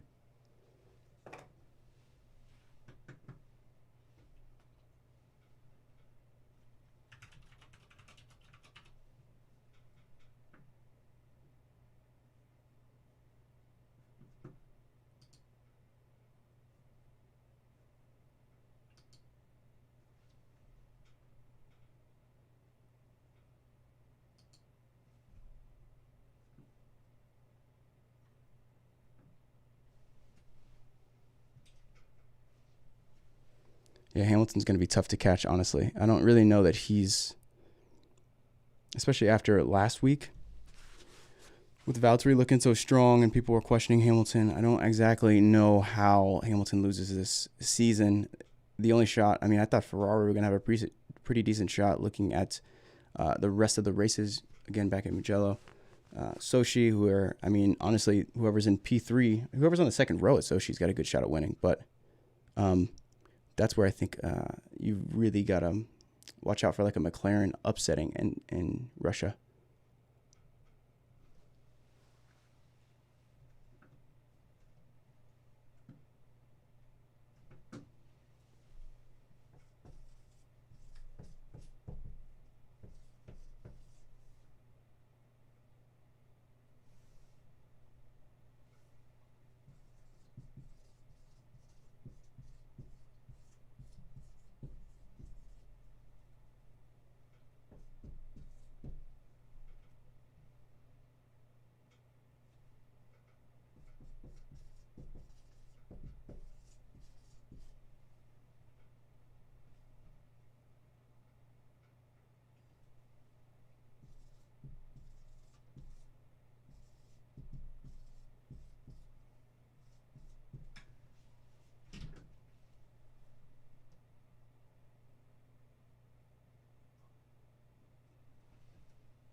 Thank you, Jack.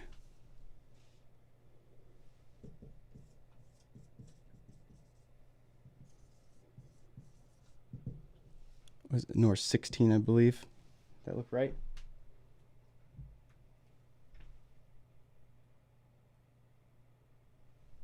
Yeah, that looks right. Bottas 43, Hamilton 37, Norris 24, Leclerc 18, Norris 16. That sounds right. See Vettel over Weber? Yeah.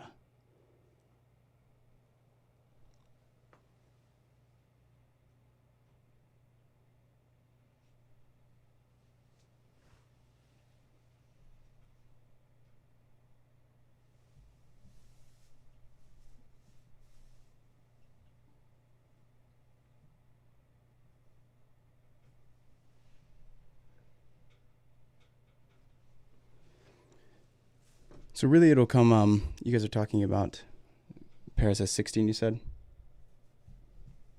Oh, yeah, my bad. Good call. Norris is P3.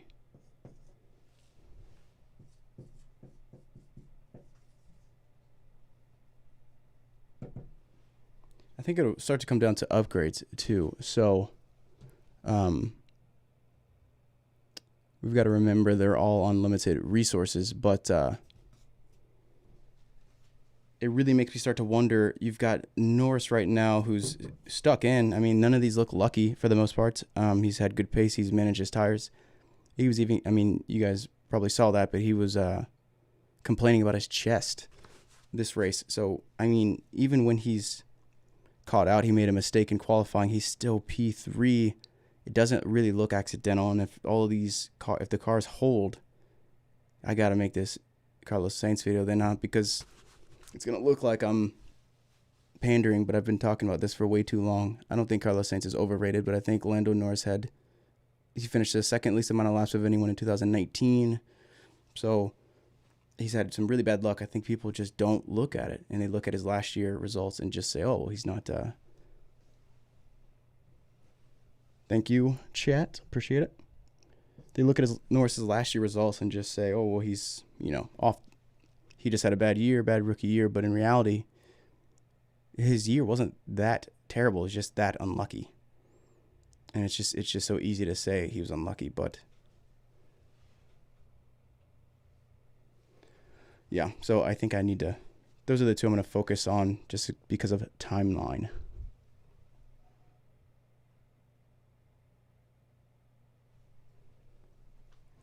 Yeah, I mean, it's good to have doubts again, because I think most people, once you get to a lot of people who follow the channel, like, and know me as well as you can, I don't enjoy saying someone's overrated. It's not fun for me, and I'm not being like a contrarian getting views. If anything, it's going to hurt my channel. So I actually have waited to say some of this stuff, but yeah, I think it's Carlos Sainz is strong, but Lando Norris really did have a pretty crappy year. Verstappen 15. Oh, thank you. Thank you, Rachel. Verstappen 15 with It's Carlos Sainz right behind him, right? Yeah. So I'm sure Verstappen is not super pleased, but at the end of the day, what was he going to do, right? Like, was he going to catch Hamilton? So having a retirement really hurts, especially on a shortened season. Honda is going to be under the gun for sure. They're going to have a lot of stress and pressure from Christian. I'm sure Renault are going to have a field day with that one. I think Alonso is going to be a dangerous, in a good way, but that's a huge pickup for Renault, because Ocon hasn't really pinned out just yet, but I still think it's there. Yeah, I don't think you'd be too far off saying that Perez. I don't know about better. I don't necessarily think it's better or worse, but I think the qualities that Perez has are being political, which you guys probably don't like. But I think just for the sake of this conversation, Perez has more effective skills in this current season with the current cars to finish better. I think that in no way would, in similar technology, would Perez lose to Carlos Sainz. And that's a kind of like one of the things I look at in this analysis is people talk about Sainz's P6, but you got to remember Perez was in a Force India getting best of the rest with more than 100 points on less races. So Carlos in P6 with 90 and change is strong, but it's nothing out of the ordinary. In fact, that's actually a suppressed P6. Even if he was P7, that'd be a pretty low points finish. So it's been a fun one to look at, but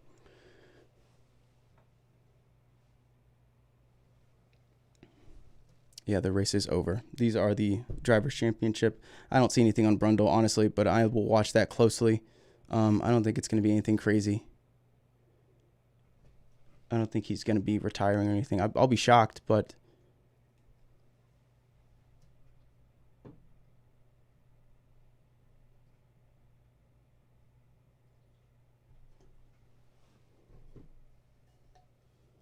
yeah, this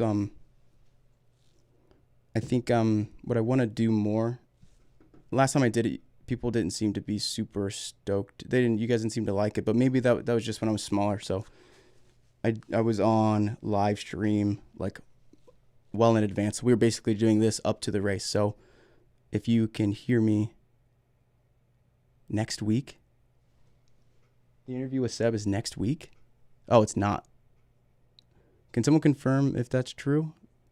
But sorry, scatterbrained. That's why I need to go make this review. If you guys want me to be on like a lot earlier, just so you guys can talk, not because of me. But if you guys want to chat just amongst yourselves, I'm shocked. I've been on other race watch-alongs, and they're nothing like this. That's why I have to look back and forth so much, because you guys are, in a good way, challenging. So, okay. I thought you were saying there's no Vettel interview. There is. But if you guys want to chat earlier, I'll just pop it up and try to put on some cool little music in the background, and I'll just do a countdown.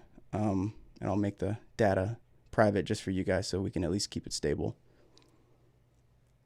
Yeah, this is fun. I think I'm not necessarily, like, I quit my job to do this, so I consider this a part of it, connecting with you guys, and plus I learn.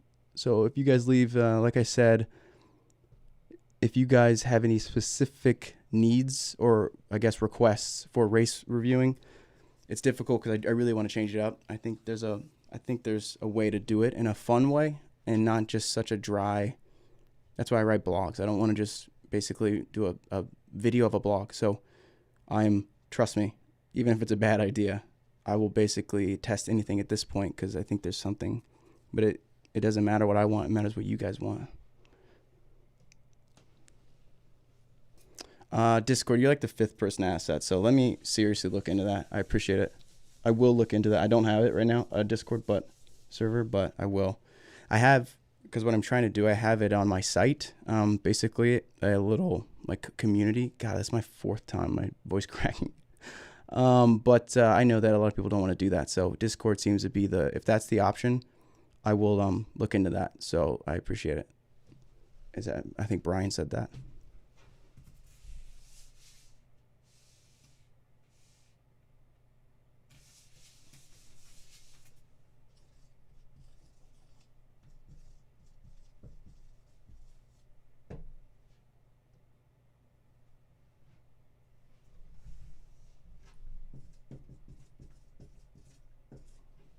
Yes, Alonso was waiting. I was going to post it today, but I had a feeling the race might not be super fun. Just because we're back at the same one. So posting it's not a 50-minute video. It's actually a shorter one for me. It's 22 minutes. I want to cut it down further, but it's just a look at like Zhao and stuff. Like I talk a lot about Zhao this time, which I wasn't expecting, but I talk about some of the drivers, the driver academy over at Renault. So why Alonso was the best move, although I'm kind of repeating myself because I've been saying that for like 2 months. So you guys are going to be a little annoyed if you follow the channel, but it's just kind of going through that. So that'll take priority. And I think I'm going to do that Tuesday because it's done. I just need to update with the Zhao's latest performance. And is anyone Brazilian? Is it Cao Collet? Cao Collet? I believe is how you say that. He's Brazilian. I know that. I thought he was French at first, but I believe it's Cao Collet, which I was struggling with in that video. And I couldn't get a Brazilian to confirm, and I don't like making videos unless I know. Okay, what's this one say? So yes, Alonso.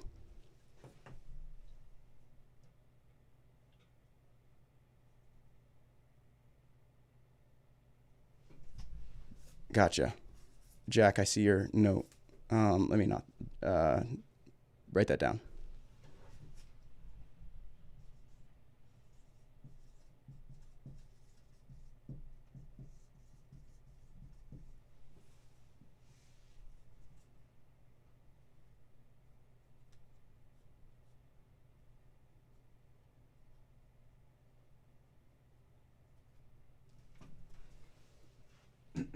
Cheddar.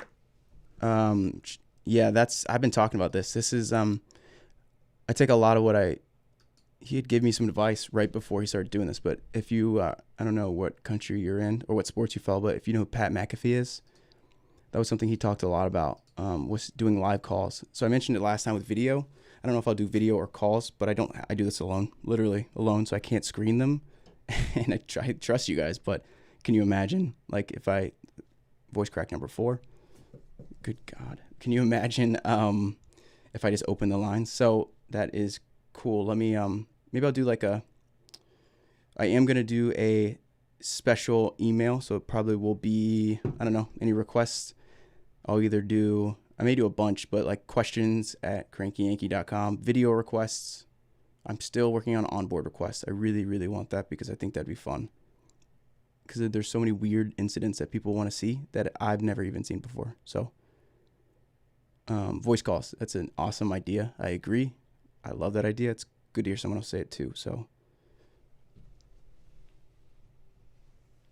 yeah, QA. I talked to driver 61 and he gave me permission to actually reference it. I just didn't talk to him till late. So I like how he's awesome. He's if you don't know who that is, go follow him. He makes awesome content. He's a driver, instructor, former current racing driver, and makes really good videos. I really like them. He does those like Michael Schumacher's driving techniques and Ayrton's driving techniques and stuff like that. So go check him out. I will plug any content creator I like all day. So yes, to answer your question in a roundabout way, the QA, that's a good idea. That's actually kind of my jam. The problem is the channel's bigger, so they already didn't like me when I did that. That was what I used to do a lot. So I will push on that for you. So I'll actually probably go do that right now if you want, but I'll keep it under 10 minutes. So that was a Leclerc QA. I'm assuming you're talking Leclerc, right? And Vettel.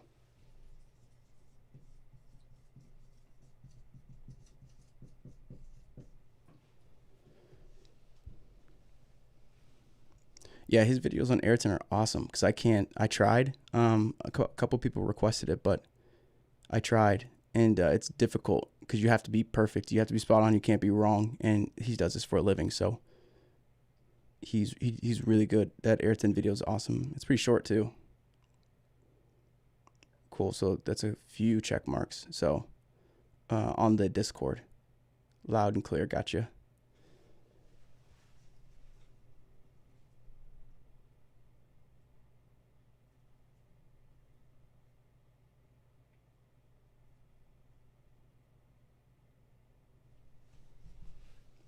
Who at Sky is doing?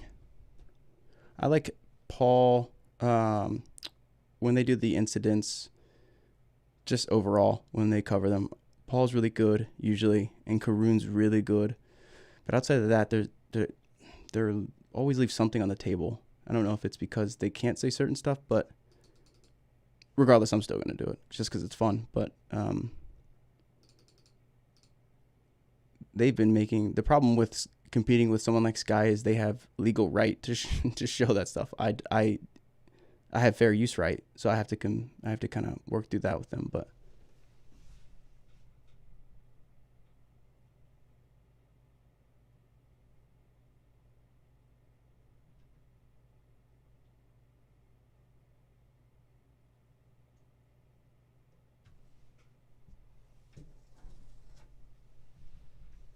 sorry, Brian. Yeah, I was making sure I understood your note on Discord, so that's helpful.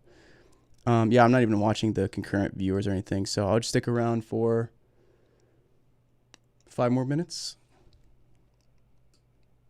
And then we'll, or you guys can give me feedback. And for next race, I can just kind of stick around for much, much longer.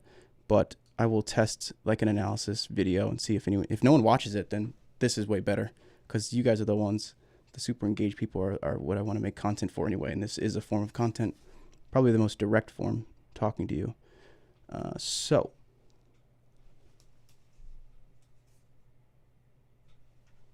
Saints compared to other drivers, you mean currently? Because I'll have to do that. I've already done that for, well, I guess current and former drivers, but just comparing his kind of, I'm leaning towards like a concept of the curious case of Carlos Sainz, like why, because I don't want to say he's overrated. I don't want to say it's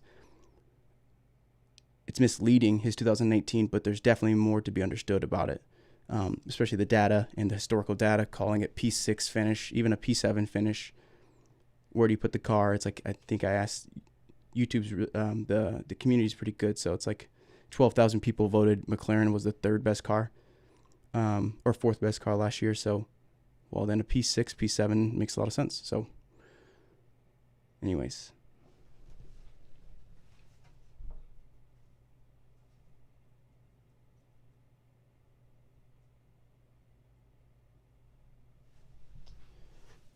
Yeah, that's kind of why I did the, I appreciate you saying you like the other videos and documentaries. That's kind of why I spend that was my strategy, is to do all that. And then once I start bringing it in to race analysis, it's like a lot of people are on the fringe, and even fans longer than they don't really want just data. They want deep looks, kind of like the documentary. So I kind of needed to prove to you guys that it's possible.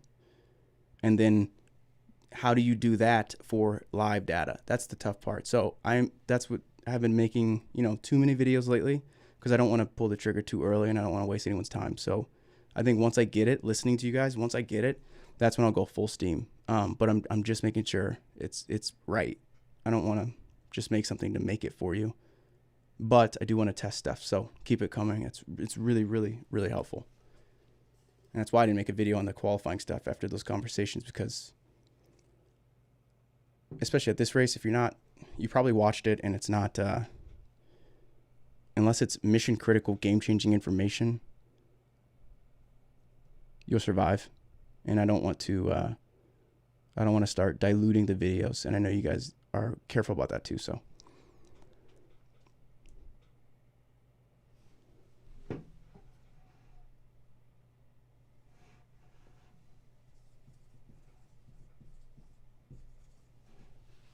regardless of the point, it looks like that Carlos, I've done that. That's actually my shortest F1 wars I've ever done. I want to test it. So it's, I believe, I don't know the title. I don't want to guess, but it's definitely on the channel. I have, I'll make a channel trailer too. I don't know why people don't do that, but in F1, they don't really do it. So I have an F1 controversies playlist with all that stuff.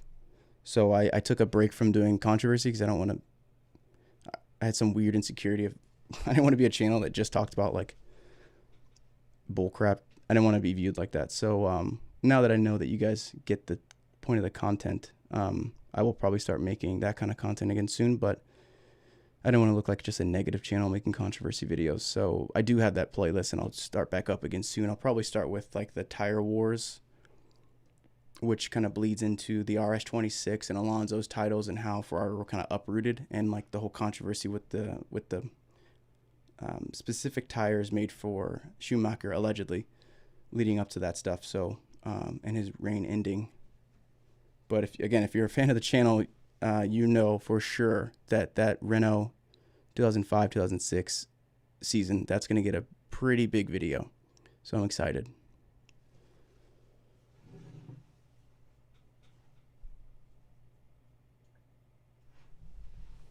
Yeah, see, that's the 06 rules and attack on Ferrari. Yeah, that's the interesting conversation. I don't disagree with you, but I think at the same time you have things like launch control. There's a lot of things that I think about the RS26 that were a little sketchy, which maybe they let by. But yeah, was Alonso in the right place? Voice crack number what, 8? Was Alonso in the right place at the right time, or was Schumacher, I guess was the same, maybe the same thing at the same time, but Schumacher got hammered by those rules and Alonso got a pretty healthy car. Reminds me a lot of the 14B. A lot of questionable things on the car that makes it basically unbeatable. All right, cool. I'll see you later. Looks like, Brian, you're off. I will hop off too. I'm going to go work on this stuff. I'll give you 60 seconds because there is a 30-second delay, I believe. Requests, you better do them now. I appreciate everyone being here, and I'll just risk pissing everyone off. I'll be on earlier for quali, so we can all chat if you want. Definitely for the, well, I'll see how quali goes, but we can all chat well in advance of quali. And if that bothers people, that bothers them. But I'll try that.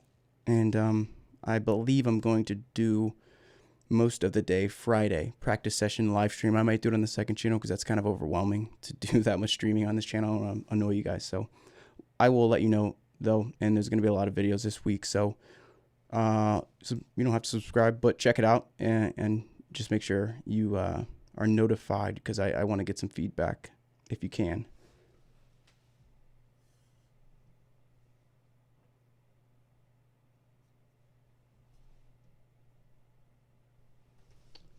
The teammate stuff, that's a good question. I don't know that I would just do Ferrari. Maybe like if people had like a teammate request, that's a pretty cool idea for a series. It's kind of like my spotlight thing I want to do, where I just pick drivers that people don't talk about a lot and just kind of go through how they got there and why and what's like their story. But the teammate thing is cool. People talk a lot about, and I've been writing it for a while, is the Villeneuve and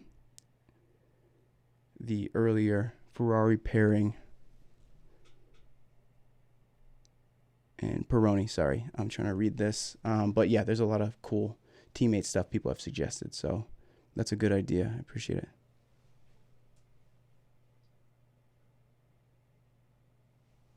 Yeah, ultimately that's it's good support in a way. I know you probably don't see it that way, but saying just kind of do my thing. That is kind of the best way I make content, is just, it usually sounds weird as I'm writing it, and it feels weird as I post it, but it always, for the most part, is relatively interesting, but that's only because you guys talk to me. So I'll never probably do F2 stuff, but oh, what's his name? Oh, I feel so bad. I tweeted about him. He makes probably the best videos I've ever seen on F2, and he doesn't have a lot of subs. He has a lot of subs, but what he should have. Oh, I'm so sorry. I don't want to do this to him. Let me get it for you. Because if you do like F2, I'm telling you I'm not going to make it because I don't want to muddy up this channel. But go find... And my phone's dead. I feel horrible. I just ruined it for him. But I tweeted it. It's not Jake. It's Jacob Bosley. Does that sound right?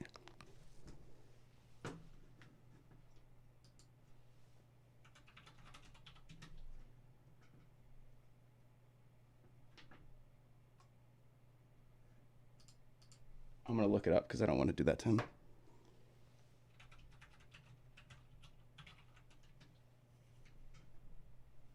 Oh, I nailed it. Yeah. So it's Jacob Bosley. He makes a lot of like Formula Renault stuff, a lot of history stuff, and his videos are super clean. And really, I look at audio when I look at content because making it myself, I can't handle bad audio. I mean, you guys told me yes, I went and bought a new interface just because someone complained about it yesterday. So, while my other one's getting fixed, so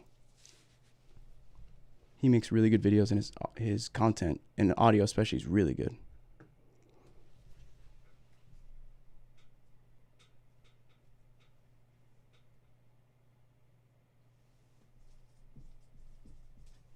That's a good question about Jean. I mean, he's elected, so Todt will be out for the FIA here soon.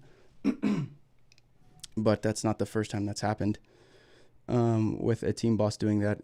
Really interesting saying, though, Ferrari having if Ferrari will say they'll veto or they'll have some sort of problem if Toto takes over Liberty in some way, shape, or form, which I still think he's going to move to Liberty. Will Stroll get a penalty? Someone else said that. I don't think so. But yeah, I don't think he'll get a penalty. Leclerc is an amateur. Well, he's definitely a professional. But I said this yesterday, and again I got crap for it. But I don't enjoy it. I don't revel in it. But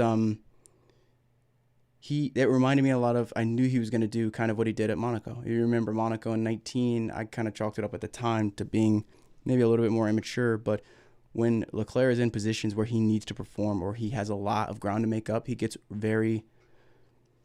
at times he can be erratic and he can go for things that aren't there. And he was pretty reckless in Monza, or in Spa actually. But both of those I had a problem with. But I really had a problem with Monaco big time because there were a lot of incidents that didn't need to happen. And today I have to look at it, and I'll make the video right now. I'm going to go and do it. But I don't see why he made that choice. I don't want to pile on him. But again, we've been talking about it. You saw how I reacted. It's not piling on. It's just kind of analyzing it. But I just don't know why he did it.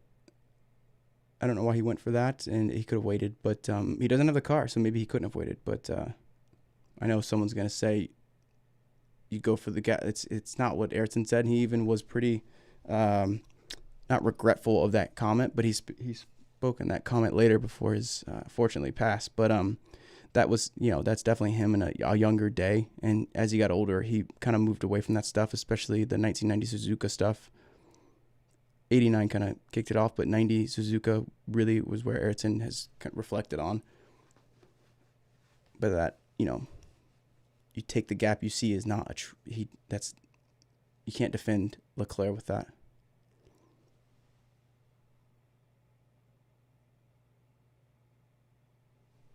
Why don't I talk about Racing Point? I talked about Racing Point I feel like I talked about Racing Point the whole stream today. Oh, you mean in a video, a post race? I will, just because I actually am probably the only one who thinks probably Lance Stroll isn't slow, and I've talked about Checo being quick since his fight with Ocon. But I'll look into it. I'll consider that. I haven't made a lot of Racing Point info. You're right, and I spoke with someone from India because I've noticed no one's ever made a Force India, what happened video. And I was a little bit nervous to offend, because that you got to remember with the principal, everything that happened with him, he's very much I just didn't want to offend someone, because as you start to look at who he was and kind of how he was, what he went through, I just don't want to look like I'm attacking someone that, especially a whole country supported, and that was a crushing blow. So it's why I haven't made a Arriva Bene and all that stuff video, because it just, with Marchione, it just feels tough. It feels like a tough video to make. So, you're from India. So I don't know. Can you speak to that? So people from India, I don't know. I had someone say he's a very touchy subject, making a video about all that. And, I just don't want to look like I'm having a go. It doesn't help me, but it is an interesting story, but there's just not a lot of positive stuff to it. That's why.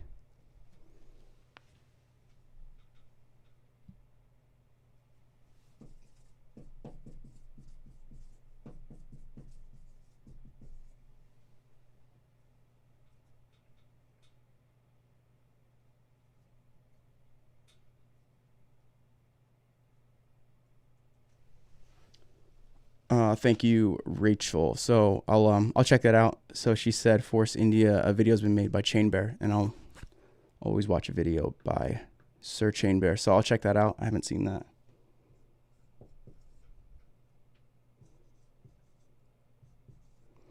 I'll probably dig into, I don't know what he did, but if I did it, which I'm on the fence, I would probably dig into more of the personal side.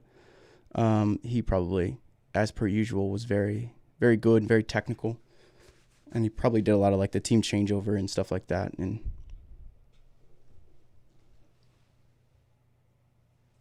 that is true. I actually have seen a couple people do it, but I haven't seen a very, very deep dive, especially on the Canadian families.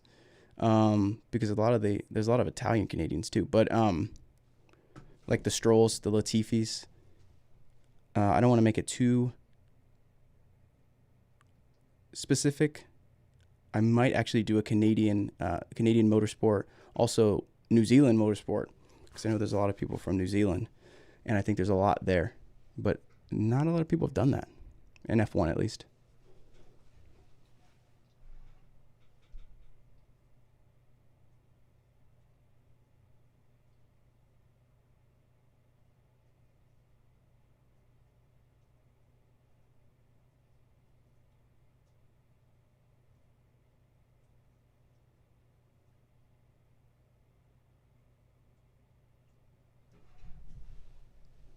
Yeah, so that's all good input. I will take that. If you have any more, you can leave it in the comments. And like I said, I'll make a I'll go ahead and do that. I'll do like maybe I'll just do requests. I'll confirm it so you don't have to do anything with it, but requests at crankyyankee.com.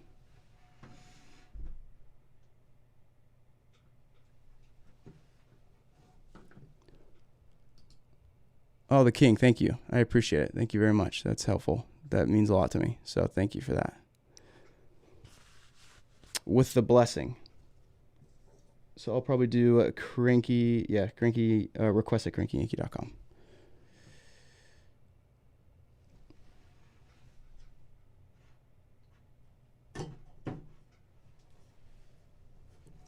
That's also very true.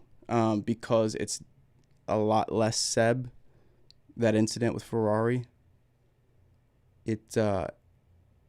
People even right now, people seem, I thought there'd be more outrage, to be honest. And it definitely wasn't a Seb.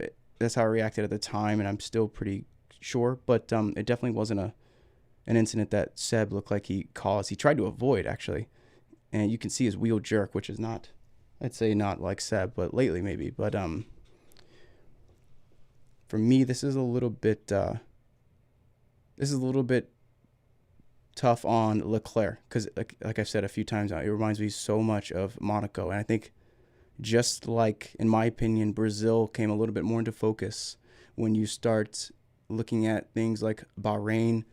You start looking, when I dug through all of 2017, some of the stuff in 2018, Germany 18, those incidents, you can go all the way back to Multi 21, Turkey, 2010. All those incidents of a driver who, when they're frustrated, that sort of looks like someone, he takes positions that maybe they'll seem a little bit arrogant. He moves a little bit too early. Leclerc reminds me a lot of that too, and it's something I'm starting to get.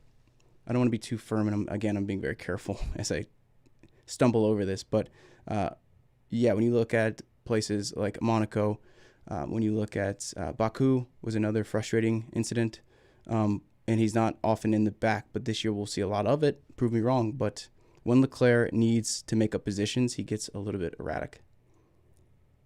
There's a difference between being an aggressive driver and someone who has many incidents under those situations. So I got to look at it, but from what I see now, it doesn't look that good, and I don't know how kind I'll be in it, because if it's pretty out of line, and you guys said Sky was doing it, I'm sure they was at their conclusion that this is probably on Leclerc.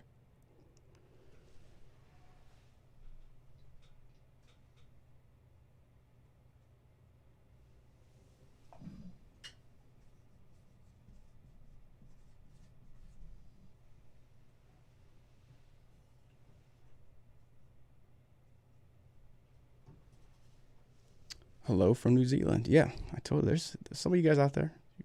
You guys are quiet, a quiet bunch, at least on videos. But yeah, I think that'd be an awesome video. Starting, a lot of people don't. Bruce McLaren, right? He's officially. I assume that everyone from New Zealand talks about that, but a lot of you guys are talking about Albon. That makes me kind of think, and that's the last thought I'll leave with. But I wonder if there's anything there. I'll look into Albon. I don't know what I would do, but let me look at it.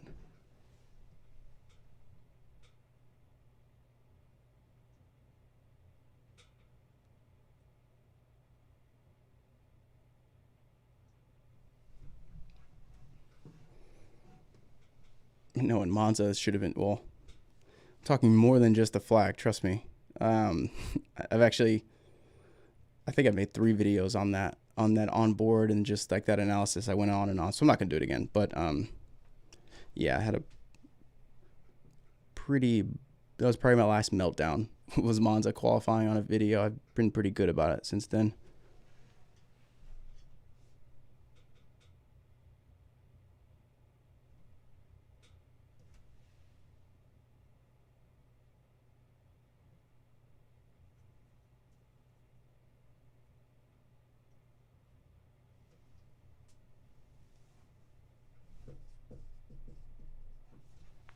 All right, cool. I saw another Carlos Sainz deserve. So that's that'll be another topic I hit. Okay, if you have any other requests, leave them in the comments section. I will go ahead and make some of these videos.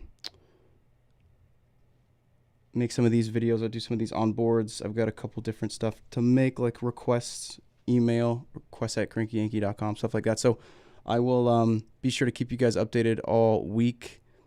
I'll touch on Gasly, and this is super helpful, guys. I really appreciate it, and don't be surprised if you see a lot of this come into real life action. So I'll make sure to put a lot of this into action. So I'll see you very, very soon. Appreciate your time, and as always, thank you for your input. So I'll see you guys soon.